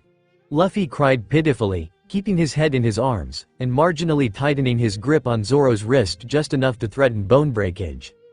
Zoro filed that little piece of knowledge for later. Luffy, it's me, OracleNorZi, he said firmly, successfully calming his racing pulse. I'm alive. In a bout of strange courage, he reached for Luffy's pendant and carefully showed the bead to Luffy, taking extra care not to take the pendant itself off. Almost instantly, as if a switch had been flipped, Luffy calmed down.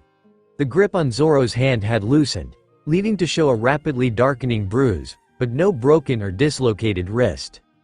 For a moment, everything settled in an awkward silence. Sorry, Luffy fidgeted. What do you mean? Zoro questioned, while Nami looked positively lost during this whole ordeal. Sorry, I hurt you.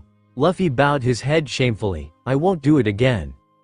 Zoro snorted and clutched his katana a bit firmer before playfully punching his captain's shoulder. Chill, Captain. I chose to follow you, so I get the repercussions. Zoro smiled an honest-to-God smile, and laid down on the dinghy. Luffy let a small smile of his own worm its way onto his face, before grabbing his pendant and using his thumb to rub against the surface of the bead. How long will it last? Luffy hid a grimace, and looked out at the sea. Her waves rolled against the hull of the dinghy quietly and peacefully.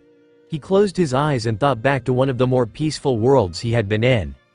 Zero Luffy had recently started over in a new world. It was somewhere around his 57th. He had just barely gotten used to the rush of freedom, even though it was chained, flowing through his veins as he regressed into another world. He had regressed somewhere around the time he first recruited Nami at Orangetown. After re-recruiting her again, they set sail for Syrup Village where they would get Usopp. Luffy sighed and dipped his fingertips into the cool water of the ocean. The water curled around his fingers and tried to gently tug him down, but Luffy was having none of that. Somewhere around the 20th or so regression, he realized that to other devil fruit users, the sea was an oppressive force, and the second they put one finger in, the sea would eat away at their will, and drag them down to a watery grave. That never happened to him before. The sea would always try to coax him down into her depths instead of dragging him down by force. He never really cared why, though. Luffy let a small smile slip into place on his face. It was days like this that he missed on the Sunny. His Sunny. Those peaceful days that were few and far between. Those days, where he would look back on his adventures and just smile. Something wrong, Captain?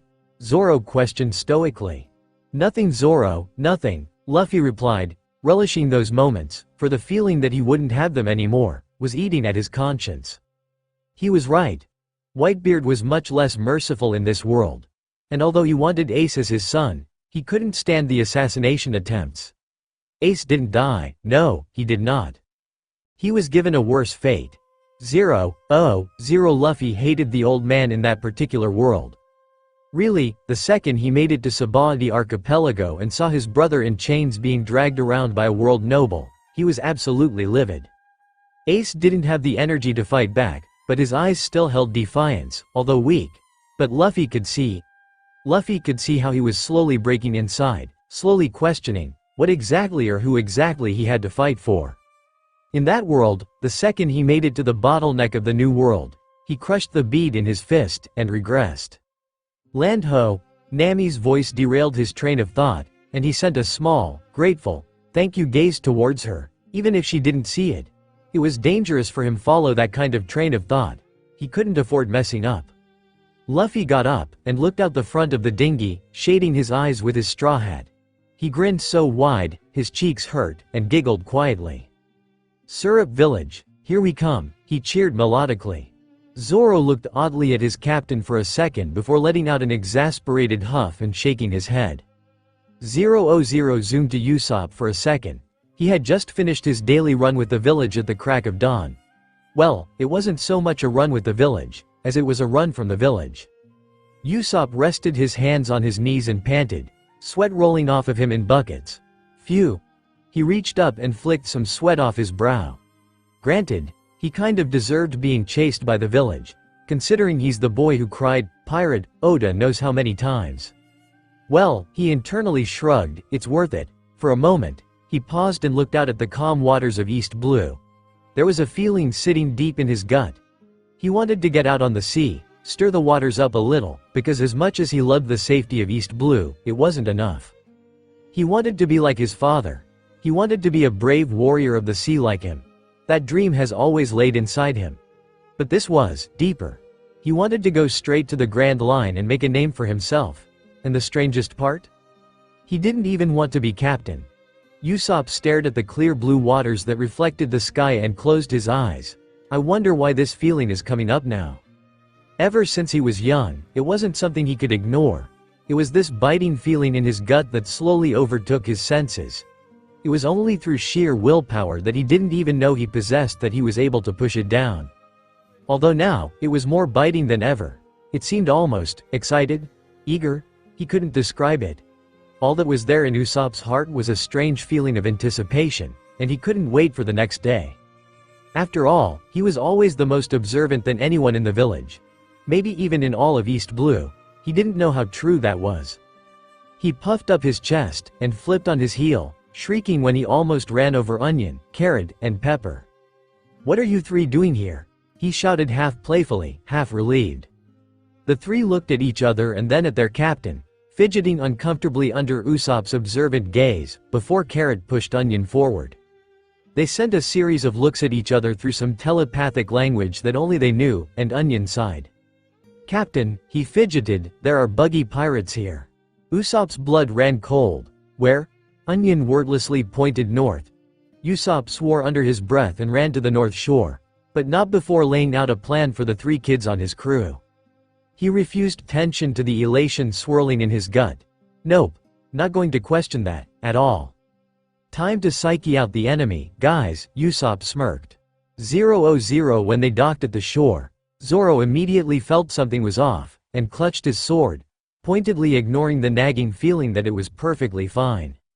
Then, a teenager, who couldn't be more than his captain's age, with shaking legs and nothing but false bravado, shouted, "Leave, pirates! This island is under the protection of all 8 million of the Usopp pirates." On cue, a bunch of flags popped up across the shoreline, by pattern of 6.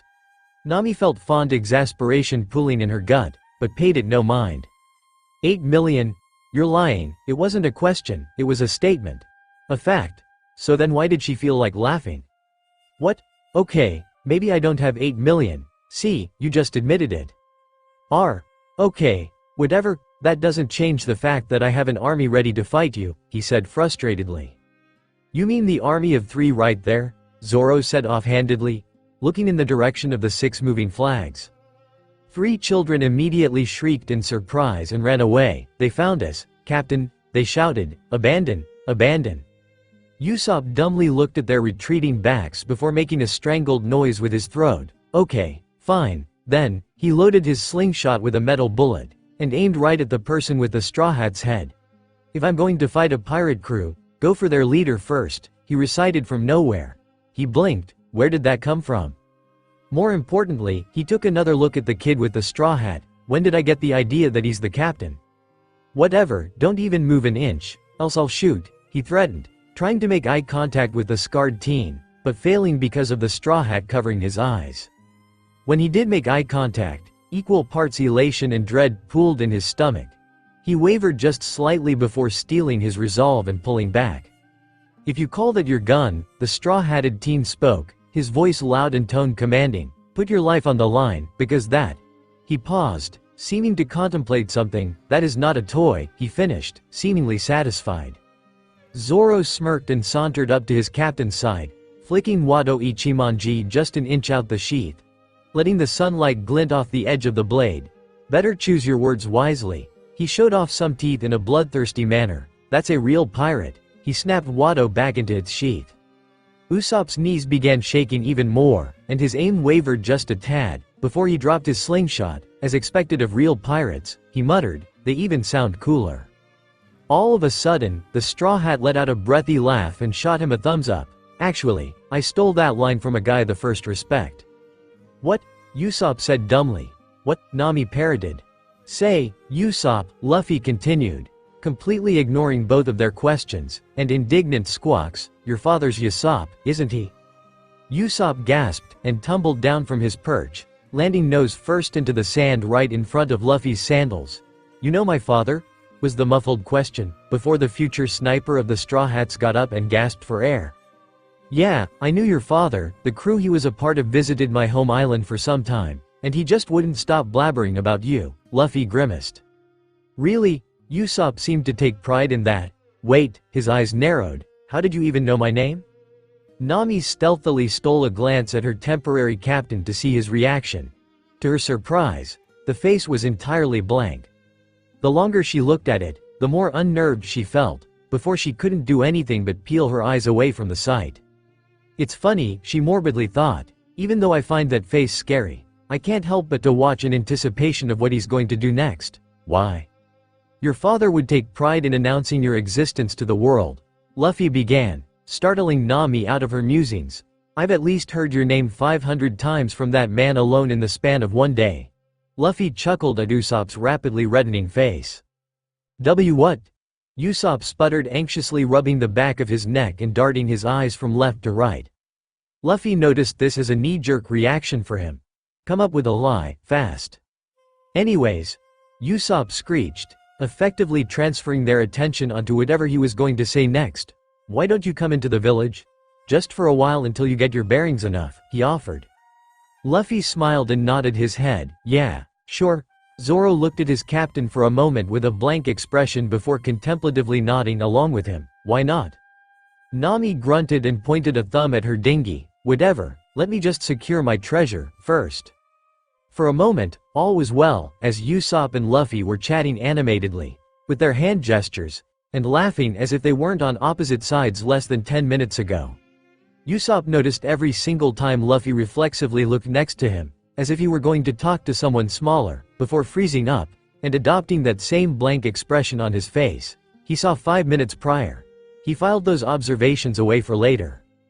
Zoro was cleaning his katana, and ever so often carefully looking at Luffy before sighing and going back to cleaning his katana, just twice more vigorous than before.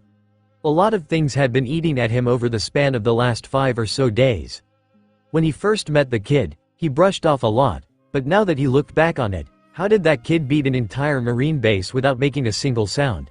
How did he do it without causing so much destruction? Without even getting one wound? Then there was what Buggy had said to him, about trusting his captain. He never wanted to serve the kid, and back then, he sure as hell never would have, but, he paused scrubbing at his katana for a while, to stare into the blade. "Why am I having second thoughts now?" He went back to scrubbing his katana. "What's different? What changed?" He scrubbed more furiously at his katana, until it was gleaming so bright, he was almost certain he could burn a hole through a tree trunk with it. Why'd I actually want to stay with him?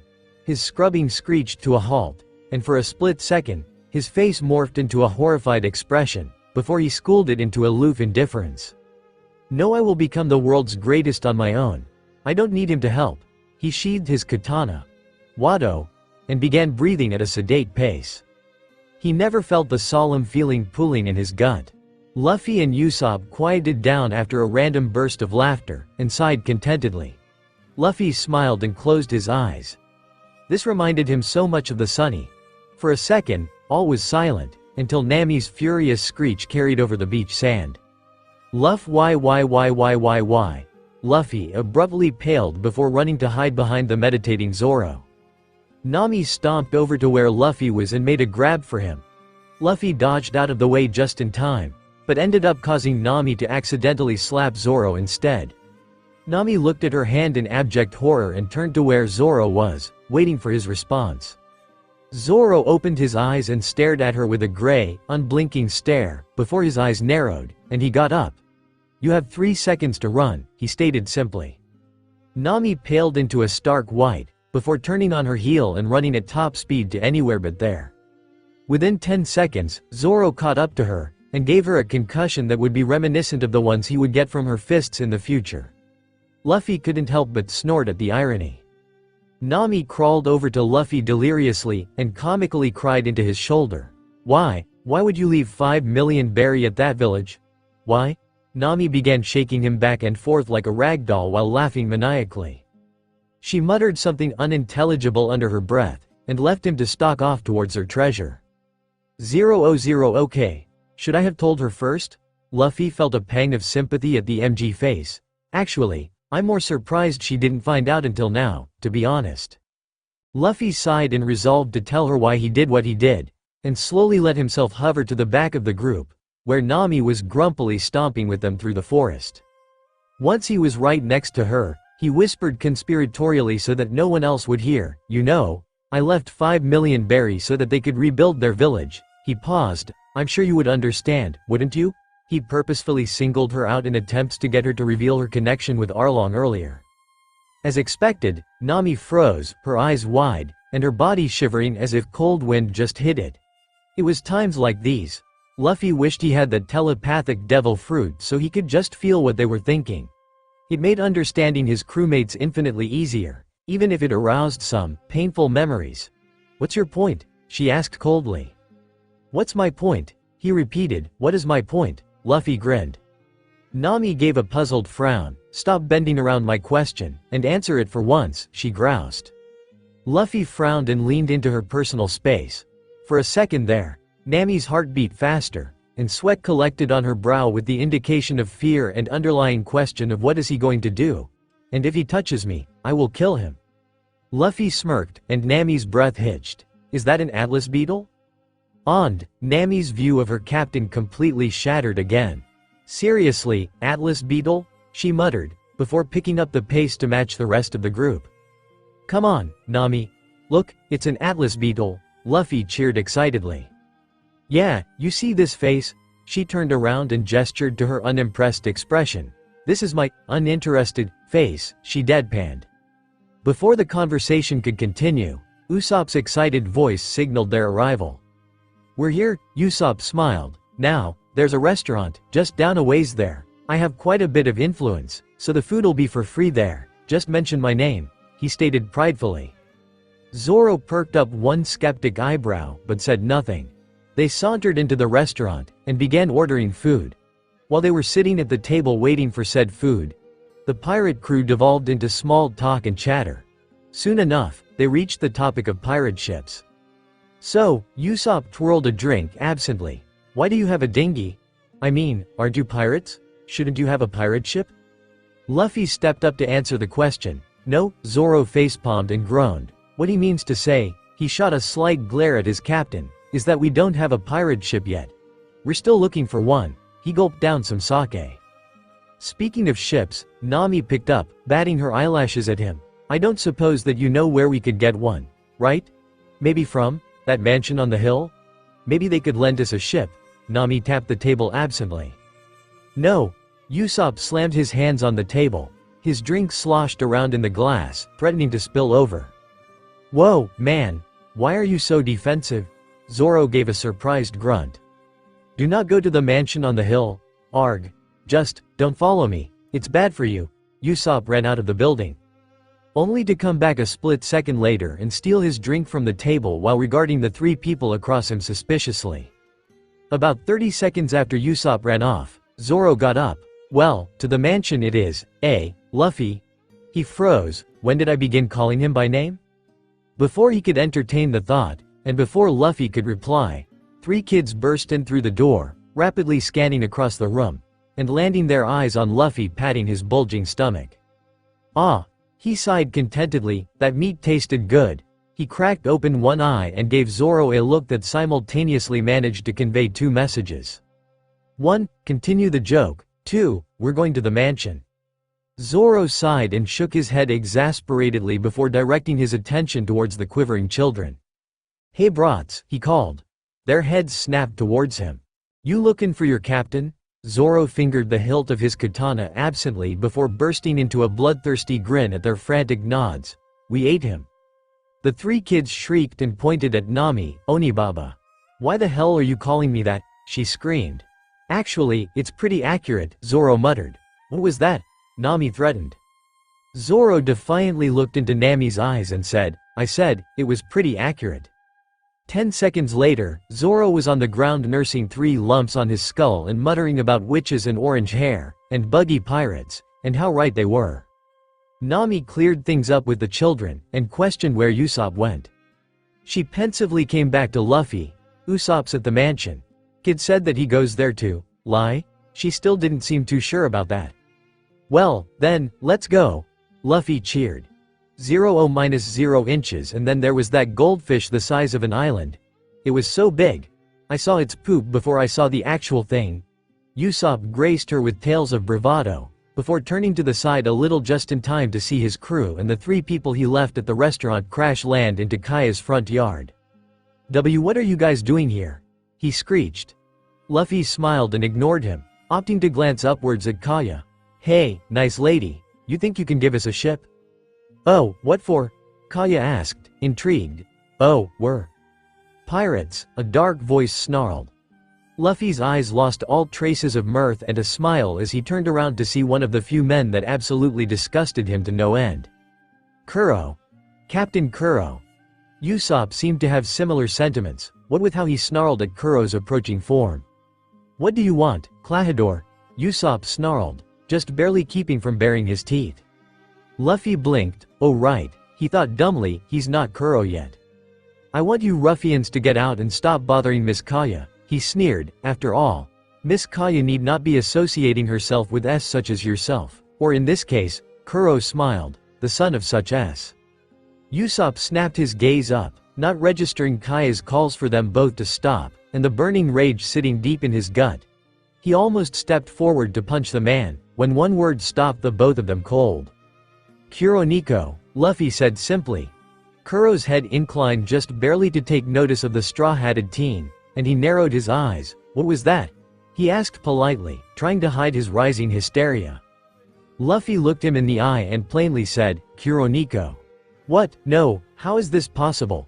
Possibilities raced through Kuro's mind before he seemed to settle on one thing: I must kill him. Even without that telepathic devil fruit, Luffy almost snorted at what he was sure Kuro was bound to be thinking. Kuro became dimly aware that everyone was silent, whether it was in anticipation or confusion. He scoffed, knowing he had to save face, and fast. Kuroniko? I don't know what you're talking about, Miss Kaya. I'm taking these S out now, Kuro commanded. Ignoring her protests, he glared at the straw-hatted teen, who simply looked at him with that infuriatingly blank expression of his. Get out, you delusional ruffians, he put emphasis on delusional, get out, he whispered, more to assure himself than to actually tell them. Luffy turned around and signaled Zoro and Nami to do so as well. Getting the message, Usopp turned with them. Kuro gazed at their retreating backs, stifling a sigh, before his breath hitched once more when the straw-hatted teen turned around. Very well then, Kuro, as if the teenager didn't just drop a bombshell on Kuro, he walked away nonchalantly, with the rest of his crew questioning him as he went. At this point, hysteria was threatening to break out on Kuro's face. He stifled a laugh, and tried to dim the crazed look in his eyes, because one thing was clear. Only one. He must die. Luffy, what was all that about? Zoro stared at his captain with a questioning look on his face. Luffy was still internally seething from the sight of the man who killed his sniper in more than one world long before. 0-0, they were halfway across the Grand Line. It was long after Luffy lost track of how many worlds he'd been in, and when he was at the point where his age was such a high number that he just lost track. In this world, he made so many mistakes. Mistakes that he just could not be forgiven for. If his nakama ever remembered what he did, he just knew that they would never forgive him.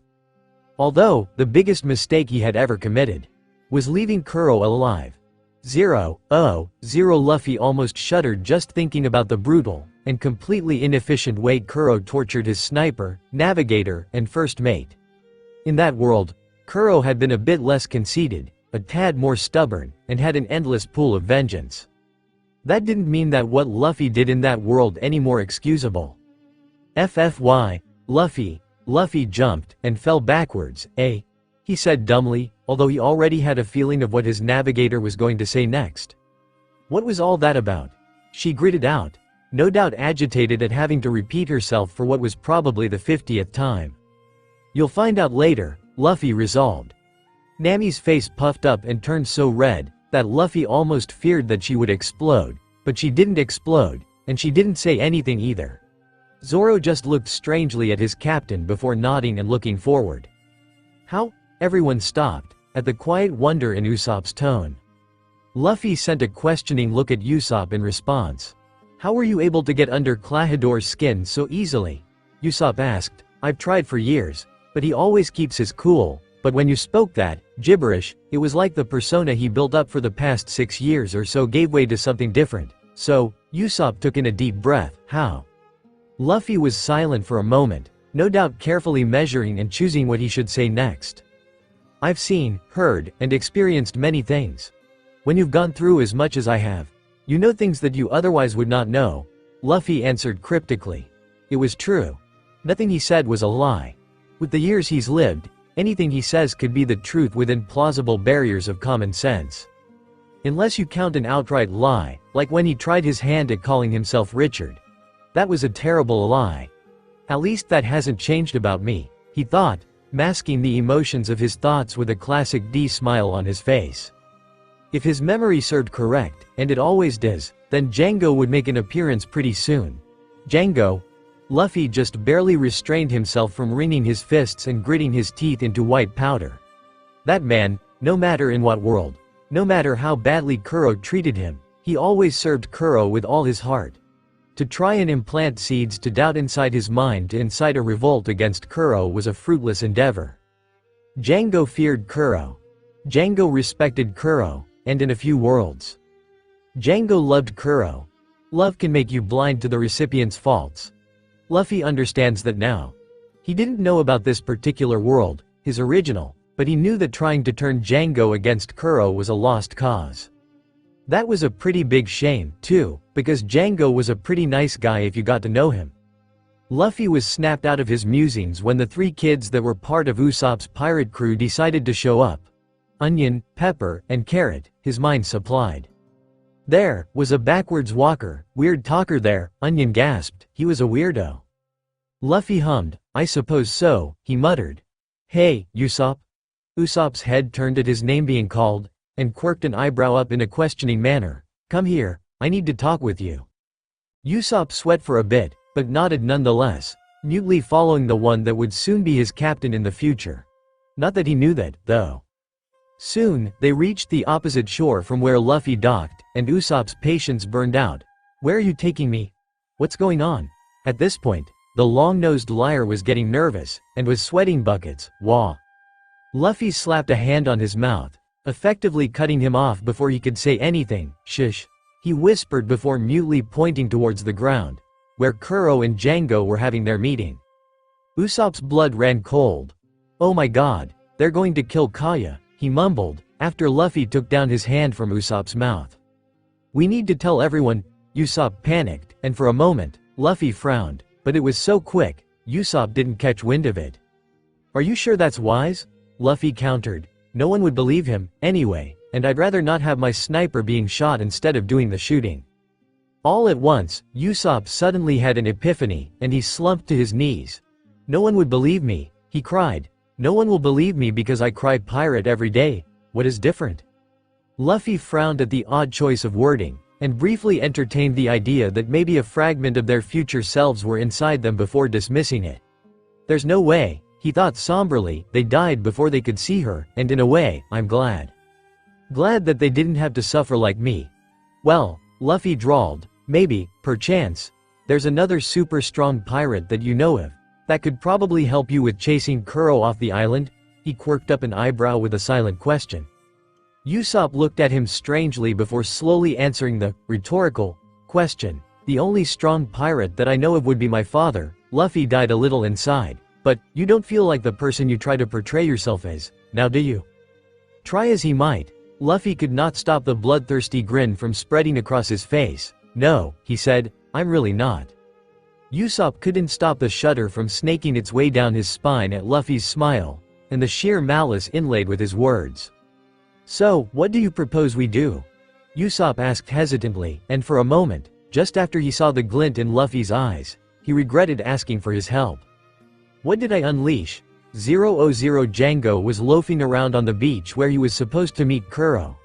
I wonder what's taking him, he mused, as he absently kicked a rock into the ocean's waters. He raised his head and looked to the sea. I don't understand why Captain would abandon the sea. Why did he become a pirate if he wanted to be peaceful? He was snapped out of his musings when he heard a very slight crunch of sand behind him. His fingers subtly twitched towards his chakrams, and he turned around, every muscle tensed and coiled, just in case there was an enemy getting ready to ambush him. It was his captain. Hey, Kuro. Django smiled and relaxed. So, are we going to proceed with the assassinate Kaya plan? Django watched his captain grimace and stiffen. I prefer if you don't call it that. I'd like to call it divert riches to Kuro plan, he said in a rare moment of humor. All at once, red flags rose in Django's mind. He may not have truly been his captain's friend, but he was much closer to him than anyone else in the crew, and he knew that whenever his captain uses his non-existent sense of humor, he's stressed. So, like any good first mate, he pried, what happened? Kuro's grimace deepened, and he reached a hand up to knead what might have been a headache. There, is one kid there, he began, and Django nodded, urging his captain to continue, he must die. For a second, Django's mind blanked out. What? He said flatly, wait, why? Kuro turned to stare at Django. All previous traces of humor, familiarity, and whatever was gone. I am your captain, Django, do not question me. All at once, Django was cowed. As you wish, captain, he murmured, just barely loud enough for Kuro to hear. Kuro nodded triumphantly, but didn't smile. He never did. You take the ship, the crew, and dock tomorrow. Storm warning. Don't kill too many people, but be sure to kill Kaya. Killing Mary is fine too. I never really liked that guy, Kuro muttered.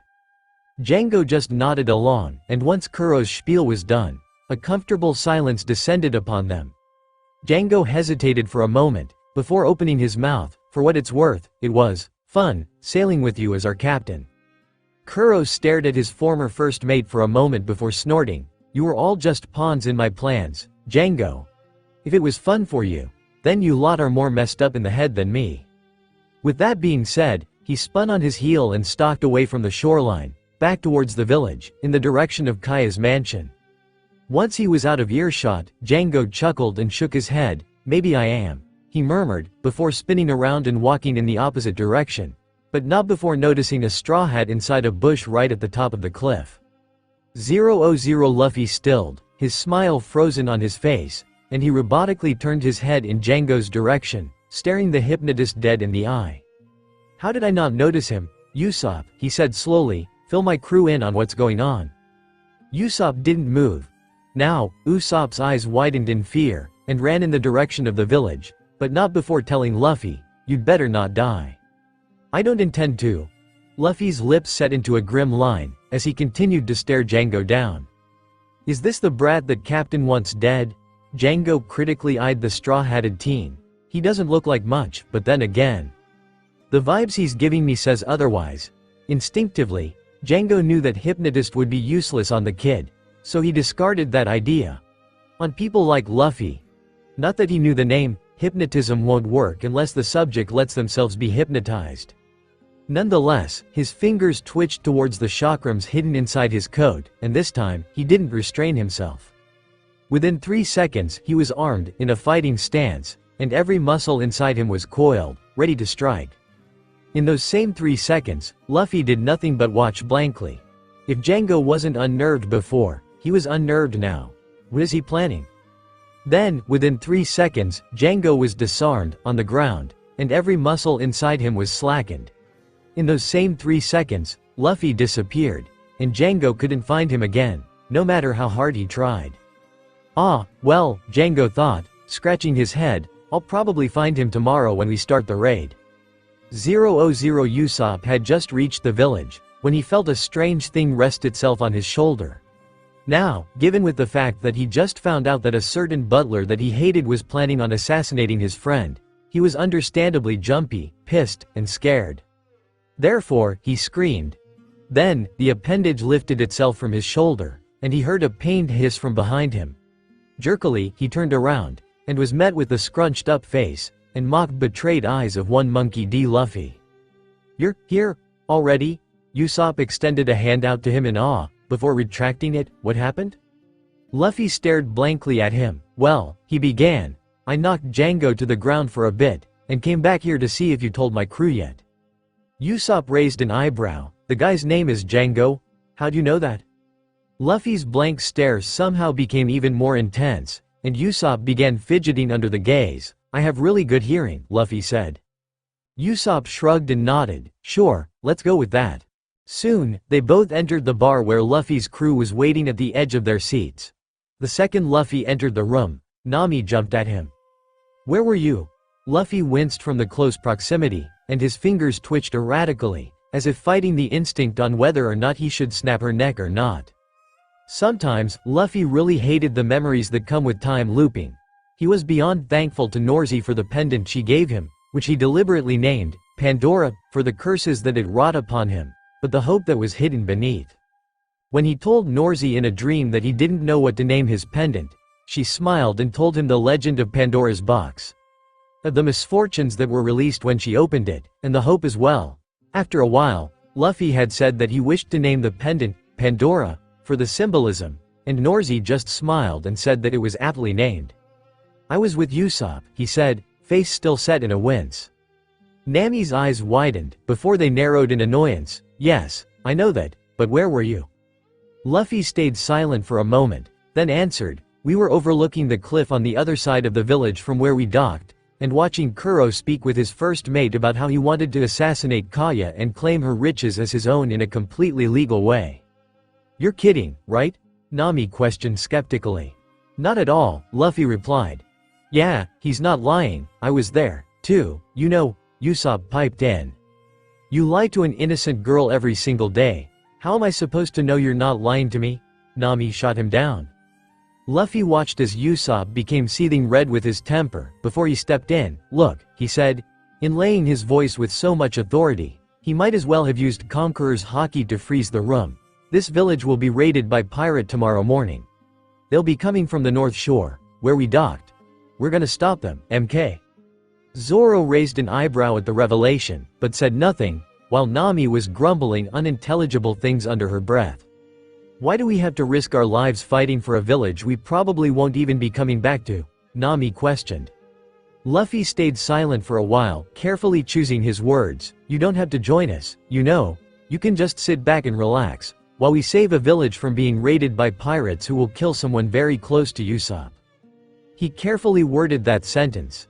He built every word of it in his mind before saying it out loud. By saying it, he was effectively toying with her mind. He didn't like using these psychological tactics, but needs must. He probably gave her a flashback of her childhood, where she wasn't able to do anything but watch as her mother was shot right in front of her eyes during a pirate raid by Arlong. Then, of her having to join Arlong's crew to save her village. She was probably reliving the arguably most painful moments of her lifetime again in front of him. And Luffy knew he could do nothing but watch. "It's necessary," a small part of him whispered. Luffy felt like retching. "I'm a monster." Nami shook her head and sighed, oblivious to Luffy's turmoil. "Fine, I'll join." Luffy smiled wryly. "Good." Zoro hopped up. "So, Captain," he stretched his arms, feeling the popping of bones and joints, before staring Luffy in the eye. "When's the invasion going to happen?" Before Luffy could answer, he was launched into a flashback. 0 in this world. His crew lost their innocence early with Nami's death. It had hit Sanji particularly hard out of all of them, which was understandable, In 9/10 worlds that he'd regressed into, Sanji loved Nami with all his heart, but he masked it by catering to all the other females equally. Luffy hadn't noticed that Nami was the only one whom he put Swan at the end of the name until now. Another thing had changed, as well. Each of the seas had one big supercontinent in it, save for the Grand Line. At one point, they were visiting West Blue, and got caught up in a war there. There was another Yonko, too. This Yonko could twist people's minds. He could do that without a devil fruit. Luffy grimaced at the thought of fighting people who didn't know what they were fighting for. He didn't want to kill them, but he felt a sense of obligation. Obligation that he should keep this in the West Blue, and not let it spread to the other seas, and that sense of obligation scared him. Who's to say that it wasn't the Yonko manipulating his mind to feel that way? "Hey Captain." Luffy turned voice, which he now realized belonged to Zoro. "What?" That came out harsher than intended, and Luffy winced, but if Zoro noticed it, he just didn't care. Zoro clutched his sword and smiled a grim smile, while pulling his scarf a bit more up. "When's the next invasion going to happen?" Luffy paused and turned to him fully, rubbing his mitten-clad hands together, despite it being summer. "I don't know," he said nervously. It was never warm anymore. Zero, Luffy gasped as if cold water had been dumped on his head, and he was welcoming the feeling with open arms. He turned to his front and saw his crew not yet, he reminded himself, staring at him with worried eyes. "Hey, Luffy." Nami reached out to him, and this time, Luffy couldn't hide the flinch. Nami's hand jerked backwards, and for a split second, her eyes became glassy, before she snapped back to reality. "Are you okay?" she went on unsurely. "You just blanked out," Usopp began, after Nami couldn't speak anymore, right when he said, "invasion." It was never warm. He was snapped out of his memories with a snap in front of his eyes. It was a testament to his immense self-control that he did not grab the hand that did the motion, and break it in half. "See," Usopp exclaimed, "it happened again." Luffy winced, clutching his head. "Sorry, my head hasn't been very clear recently." Zoro snorted, "Yeah, we can see that. Now you mind explaining to us why your pendant glowed?" Luffy's mind blanked out, and he responded with a very intelligent, "Huh?" "Your pendant," Zoro drawled, "glowed." He stared at Luffy pointedly. "Mind telling us why?" Luffy sighed. "Remember when I said that this pendant keeps me sane?" Zoro nodded. "This is how it keeps me sane." Luffy gestured to himself helplessly. "If it didn't do that, I'd probably be there for the next 3 years reliving all my most traumatic moments once more." Nami raised an eyebrow. "I have gone through a bunch of trauma in my life, and it takes only 3 minutes to sift through all of it, so why would it take you, who probably looks my age, if not younger, 3 years? Luffy smiled mysteriously. "Looks can be deceiving," was all he said. For a moment, all was silent, before Usopp suddenly had an epiphany. "How did you know that they would come from the North Shore, if we saw them at the South?" For a split second, Luffy froze. "What do I say?" As if on cue, Zoro came to his rescue, and Luffy felt like he could cry from happiness. "Captain knows many things. It's weird. Just don't question him." Usopp and Nami were still skeptical, but they didn't say anything. 000 skip to tomorrow morning, AN. Because there is no way I am writing that much. Luffy was loafing around the slope on the North Shore, absently kicking rocks and waiting for the pirate ship to come and start the raid. His crew were also in similar positions, lounging around. For a brief moment, he entertained the idea that perhaps he was wrong, and this was another alternate world in which they ambush at the South Shore instead of the North one. But he discarded that idea when he felt a bunch of chaotic presences rise right at the very edge of his haki. They were in range. Luffy grinned, and stopped pacing, the rest of his crew jumping to attention. "They're near," he said simply, and began doing arm exercises to loosen up. Out of curiosity, Zoro asked, "You're made of rubber. Why would you try to loosen yourself up if you can literally already tie yourself in knots?" Luffy grimaced and muttered, "Let me believe." Zoro's eyebrows raised up a little, but said nothing, as he unsheathed his swords to deal with the first wave of pirates coming up the slope. Within 5 seconds, they were knocked down, and Zoro was wearing a thoroughly disappointed look on his face. "Really? Is that it? I thought that a pirate crew so well known as yours would actually have some strength," Zoro said disappointedly, and Luffy choked on a laugh. Does he know that he's unintentionally taunting them? Whether Zoro knew or didn't know, it didn't matter, because the pirate were riled up anyways. Seeing that action, Luffy snorted. If they knew how pathetic they were in my presence back then, he reminisced, unintentionally falling back into old memories. Luffy, pay attention, Zoro shouted, swinging one unnamed katana in a graceful arc, taking 3 pirates out in one go. Luffy snapped back to attention, and hid his stormy emotions behind a blank mask.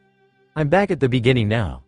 There is no thinking of what there once was, there is only now, he quoted, desperately trying to keep himself sane. See, the issue with Pandora is that he is only sane when he wants to be sane. If he doesn't want to anchor himself in the present, then the pendant won't do it for him. It's a team effort, as he liked to call it, but NorZi called it symbiosis. Personally, Luffy thought it was too long and confusing of a word to remember, so he just chose to use team effort instead.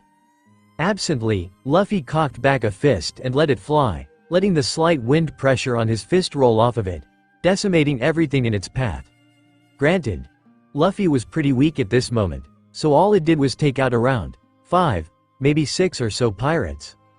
To him, it was nothing, but to his inexperienced crew, it looked as if he was a god on human ground. Of course, Luffy didn't know that. He distantly noted that his fist was steaming, not the white, misty steam of Gear 2, but the gray, slightly blue-ish glow that was the telltale sign that he was using that particular fighting style. In one world, NorZi had come down personally, probably for the storyline, he mused, and she had taught him her style of fighting. Not a single ounce of energy was wasted when she fought. It harnessed the 4 elements, fire, wind, water, and earth, and occasionally, maybe lightning. Although, you had to be nigh superhuman in order to withstand the effects. The more you manipulated the fire to your advantage, without being able to withstand the heat, you get burned. If it was earth, your bones would get crushed. Water? It would get harder to breathe. Wind, though, that element can kill if it isn't used right. It's so versatile, so invisible, and so, undeniably, deadly. How was Zoro able to cut the air? How was he able to propel it forward? It was a mix of his own swordsmanship, and the fact that he was in tune with the element of wind. How was Sanji able to do Diable Hambi? He was in tune with the element of fire. If Zoro cut the air without being in tune with his element, the backlash would give him the same amounts of cuts he did to his opponent. If Sanji used Diable Hambi without being in tune with his element, he would burn alive. Very few, Luffy mused, are as lucky as me. He watched as his body fought on. Very few are so lucky as to be in tune with all 4 elements. Granted, I was taught by the creator of the style, but he stopped thinking as he watched Zoro slash away at another opponent. I'm very lucky to be me. A few moments later, after Zoro finished unceremoniously hacking away at every pirate within his reach, he turned his attention towards his captain, who was still. What was that? Zoro was suspicious of his captain, and it wasn't exactly anything new, but now it seemed to run much deeper. His captain created a pseudo-crater in the middle of the battlefield. It wasn't so big, like a meteor, but it wasn't exactly small either. What's more is that his captain's fist was steaming from the impact, almost as if the strain of doing that move was too much for him to handle. Zoro scowled. Just how much is he hiding from us? Does he not trust us? He pointedly ignored the tiny voice in the back of his head that told him that he didn't quite reciprocate the trust that he wanted from Luffy for Luffy. Luffy, on the other hand, was waiting for the steam to fade, so the backlash could hit him. He needed to get a feel for how weak he was before he could actually use this style with ease. Even if he couldn't use it all so often. What comes with power is responsibility. His name sounds powerful. I mean, how cool is Dragon Style? Luffy hid a smile at the thought, but then it faded away, as the beginning aches for the wind element backlash started showing up in his body.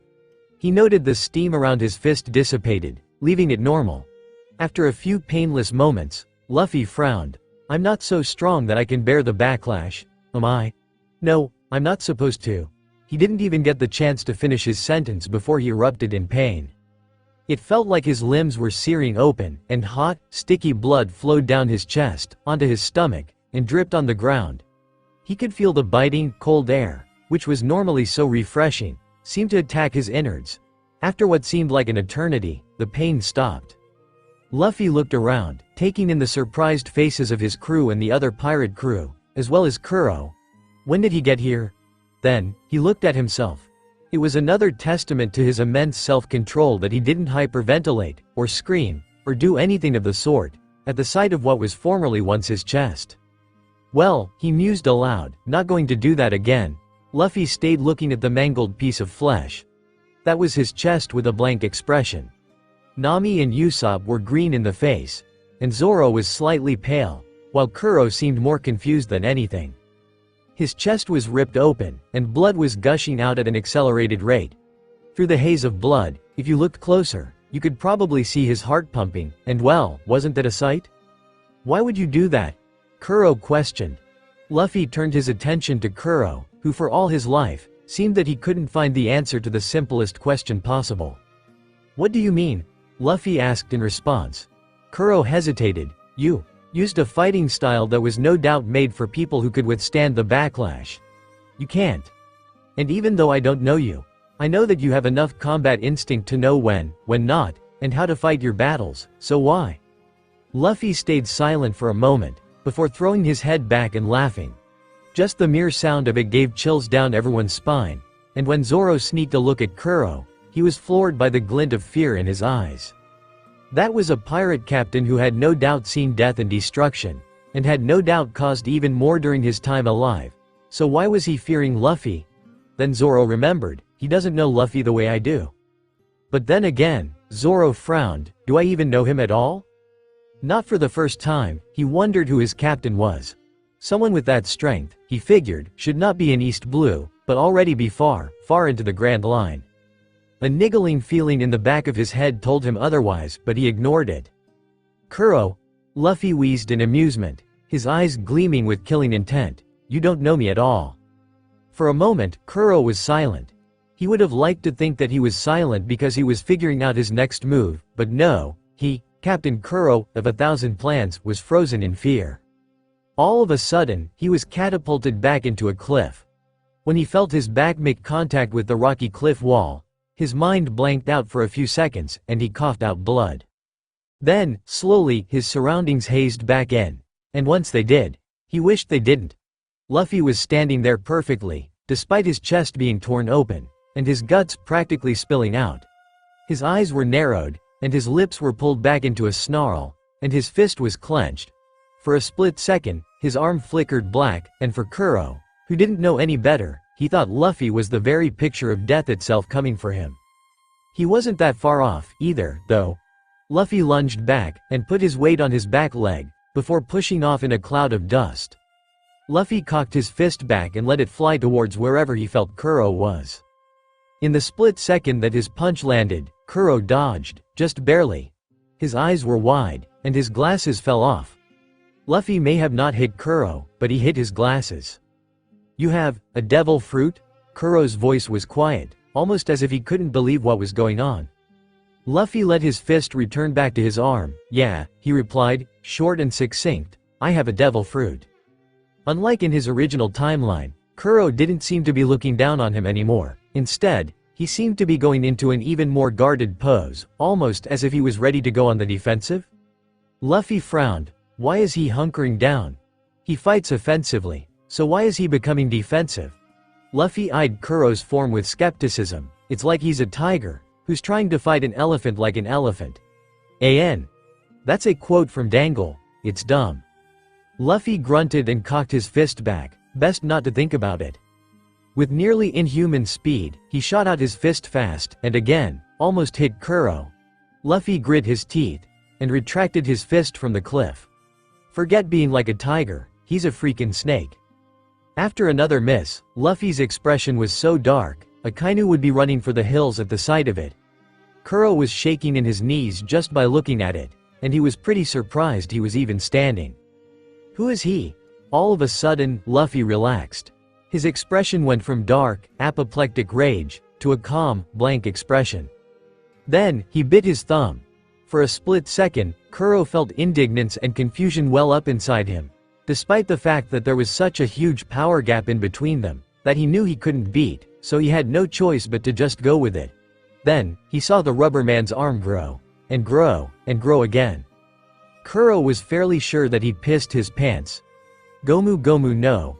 Those words have never been more terrifying in his entire life, gigant pistol. Then, Kuro knew no more. All that was left of him was a bloody smear on the ground, and broken glasses. But Luffy's fist didn't stop there, it just kept going, and going. Racing through the entire forest, spooking birds out of trees, and etc. Hey, Luffy, stop! Nami grabbed his free arm, and tried pulling him backwards, oblivious to the intensely concentrated expression on Luffy's face. Nami, wait, he hissed quietly. Why? I'm not going to question how your fist grew all of a sudden, but it's heading towards the village. Stop, Nami shouted. At this point, Luffy was tired, irritated, and on an extremely short fuse from his fight with Kuro.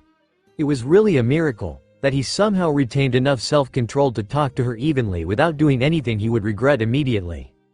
Nami, if I could control this power, don't you think I would have used it when fighting Buggy? He questioned impatiently. Without waiting for an answer, he forged on. It would be an insult to use an uncontrolled power on a respectable opponent. However, now that I know what level I'm at, the fist will wear off before it hits the village, so don't worry. Nami sighed in relief before it hit her. What do you mean wear off? Before Luffy could answer, his fist returned to him with a snap, before he abruptly deflated into a cloud of steam. This is what I mean by wear off, Luffy sighed, and Nami choked on her spit. Gone was her, not yet, Captain's tenor alto voice and instead the high-pitched voice of a child that breathed helium every day. Then when the smoke cleared, she crumpled down into peals of laughter. Because there was Luffy, the cryptic, powerful pirate captain, who seemed to know everything, in the body of an irritated child. At the sight of Nami's little fit, Luffy scrunched his nose up. Ha, ha, laugh it up, will you? Luffy said dryly, but the effect of it was belied by his child voice. Then Usopp came to remind them, you both do realize, he said quietly, we're still in the middle of a fight? Luffy stared at Usopp's cowardly face, and then stared into his conviction-filled eyes, before leaning backwards and saying, nah, I think my part's done. You can finish off the rest, and by the way, Zoro? Zoro grunted, swiping away another 3 or 4 cocky pirates that wanted to get near him. What? There are 2 opponents on the ship. They're strong. Luffy didn't get the chance to finish his sentence when Zoro all but jumped up in excitement and anticipation. I can fight them? Zoro's eyes were gleaming. Luffy paused for a while, before nodding, go right ahead. He heard a small, yes, come from him before Zoro zoomed off to the ship. Nami? Nami gazed at him through the corner of her eye, yeah? Go rob him blind, yes, Captain, Nami squealed and ran towards the ship, occasionally attacking the kneecaps of the pirates that tried to make a grab at her. Usopp, yes? Stop sounding so unsure of yourself, Luffy said firmly. Yes sir. Usopp screamed, miming a marine salute. Now get on the field and start attacking the weird guy. He's your opponent now, Luffy instructed. Usopp paled, and his knees began shaking, aye. By now, Luffy was already done.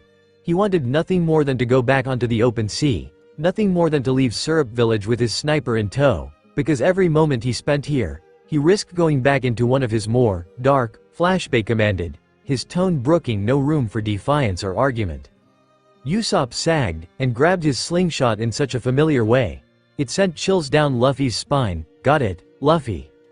When Usopp first started in the East Blue, he chose a slingshot to be his pistol, because it was literally all he had, and soon, he got accustomed to it. He found ways to use the pistol to his complete advantage, although he had quite the limitation on ammo.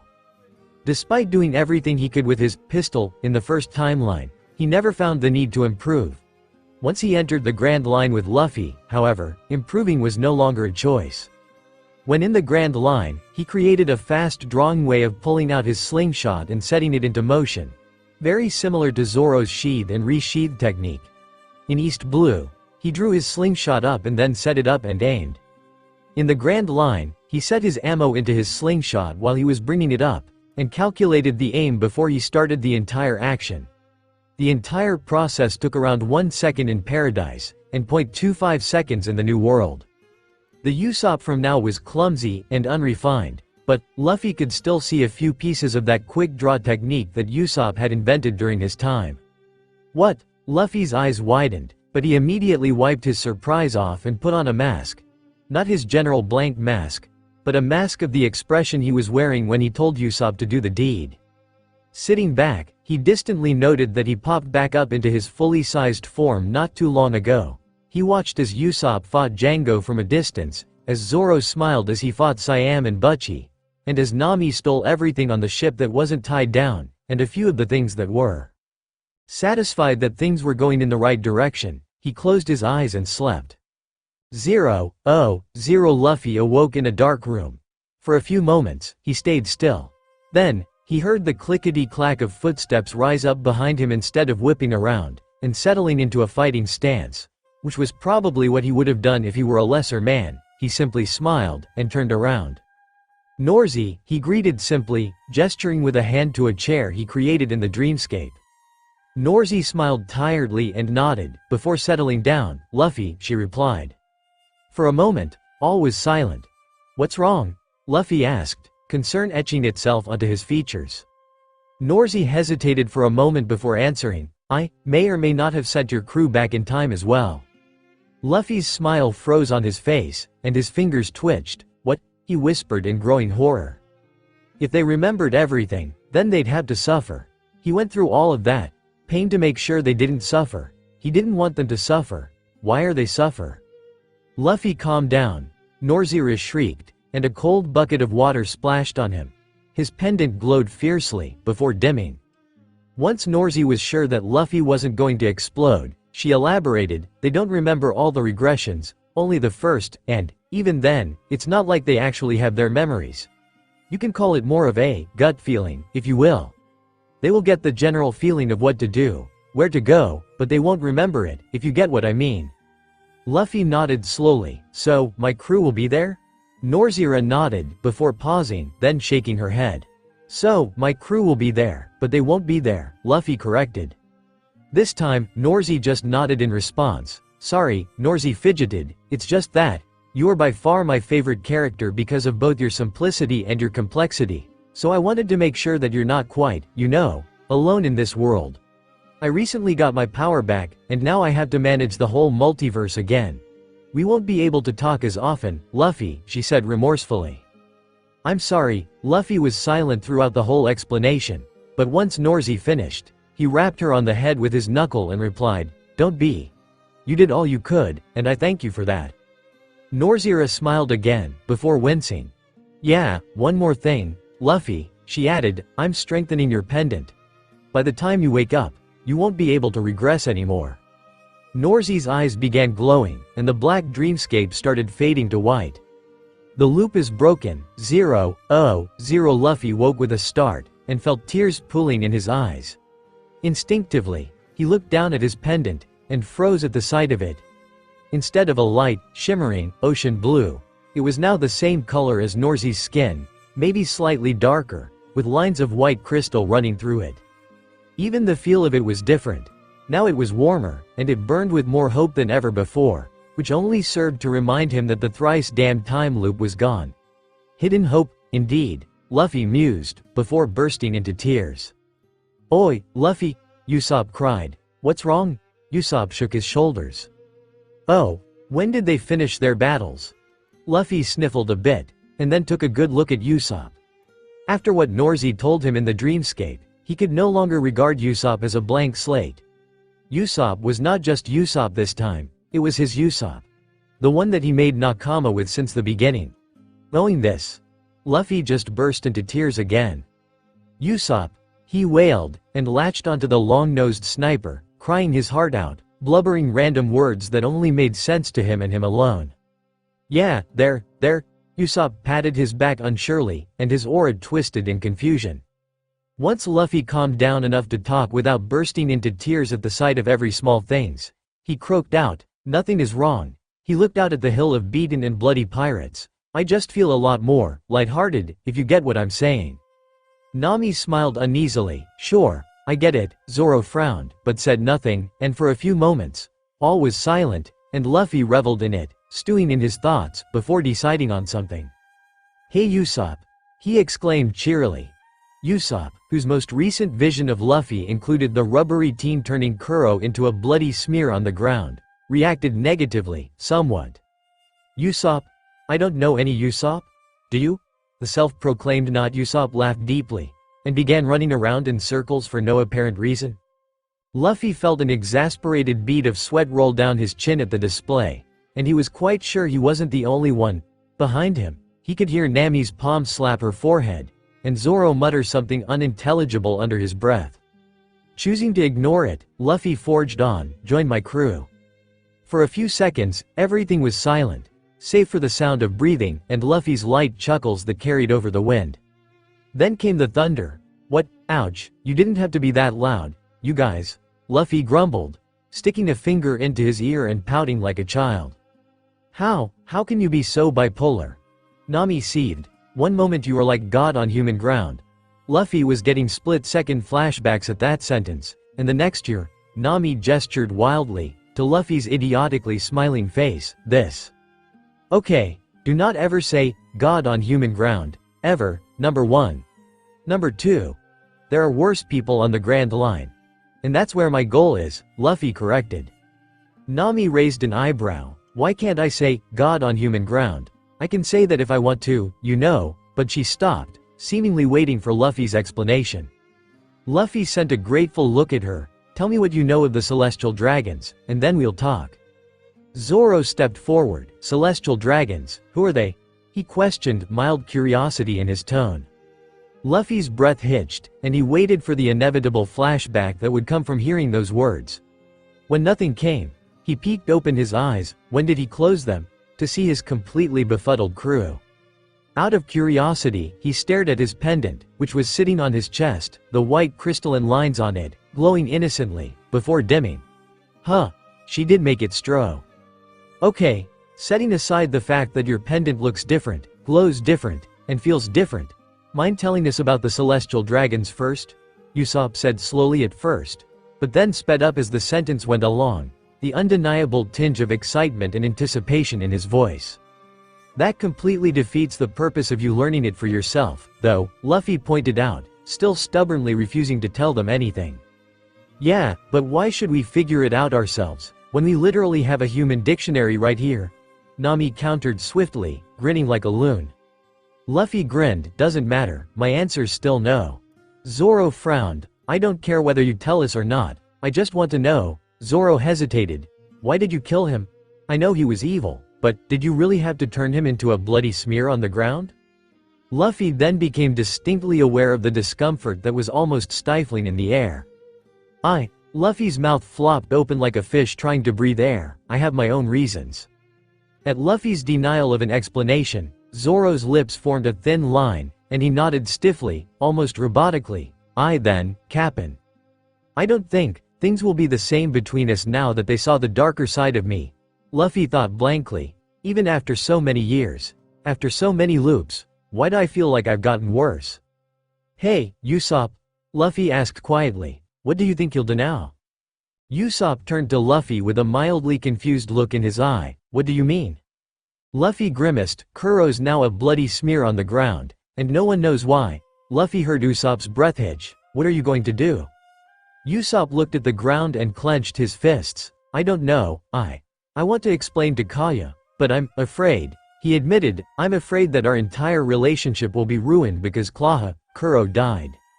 Luffy frowned. It's my fault. I have to take responsibility. I'll tell her myself, Luffy said firmly. I did the deed, so I'll have to take responsibility. Usopp's head snapped up, and he stared at Luffy with wide eyes. You'd really do that? Luffy hid a befallen expression behind a decentric smile. Yeah, what have I become? Zoro gave a small smile, and rested his hand on the hilt of one of his training katanas. Well, what are we waiting for? Let's go. And then he promptly began walking in the opposite direction of the village altogether. Zoro, Luffy giggled. The village is just beyond the forest. He wisely chose not to comment on his lack of directional skills. Not like he was any better, though. The blood rushed to Zoro's face, and the tips of his ears turned a bright red. Shut up.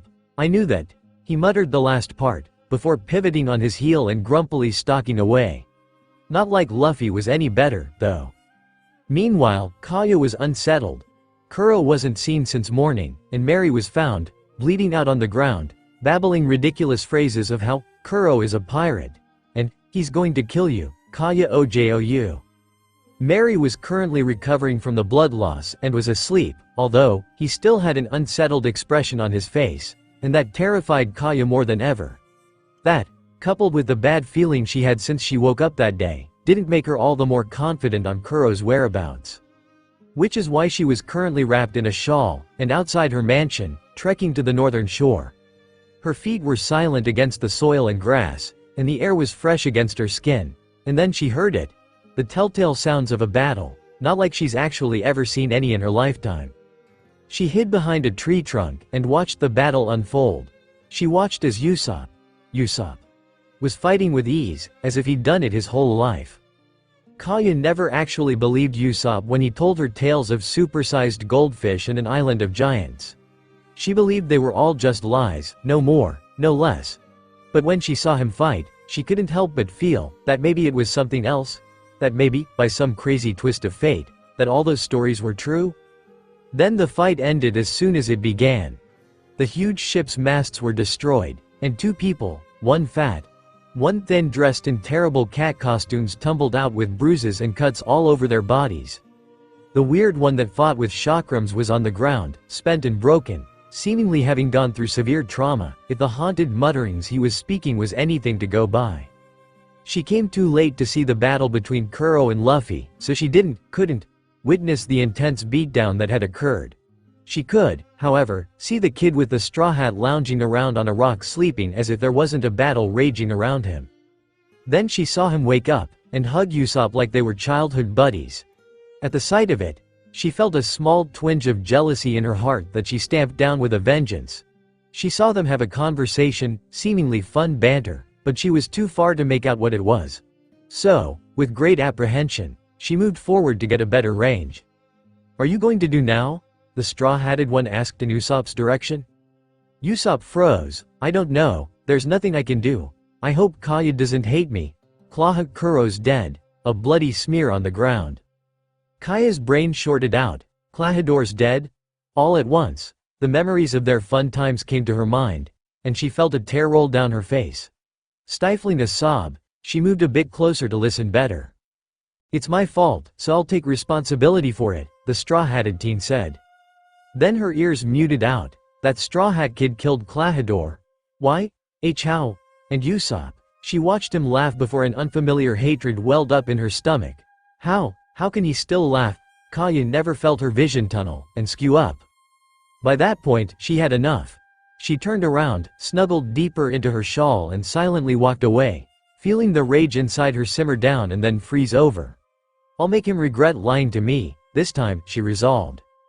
Timeskip, Zoro, Nami, Luffy, and Usopp were patting each other's backs and throwing friendly banter at each other as if they had known each other for 1,000 years. And really, in Luffy's case, it was kind of true. Not like any of them knew that, though. The four of them leisurely walked up to Kaya's mansion, gracefully oblivious to the hostile stares the villagers were giving them. Luffy walked up to the mansion door and raised his fist to knock, but before he could so much as get within an inch of the wood, it swung open to reveal Kaya.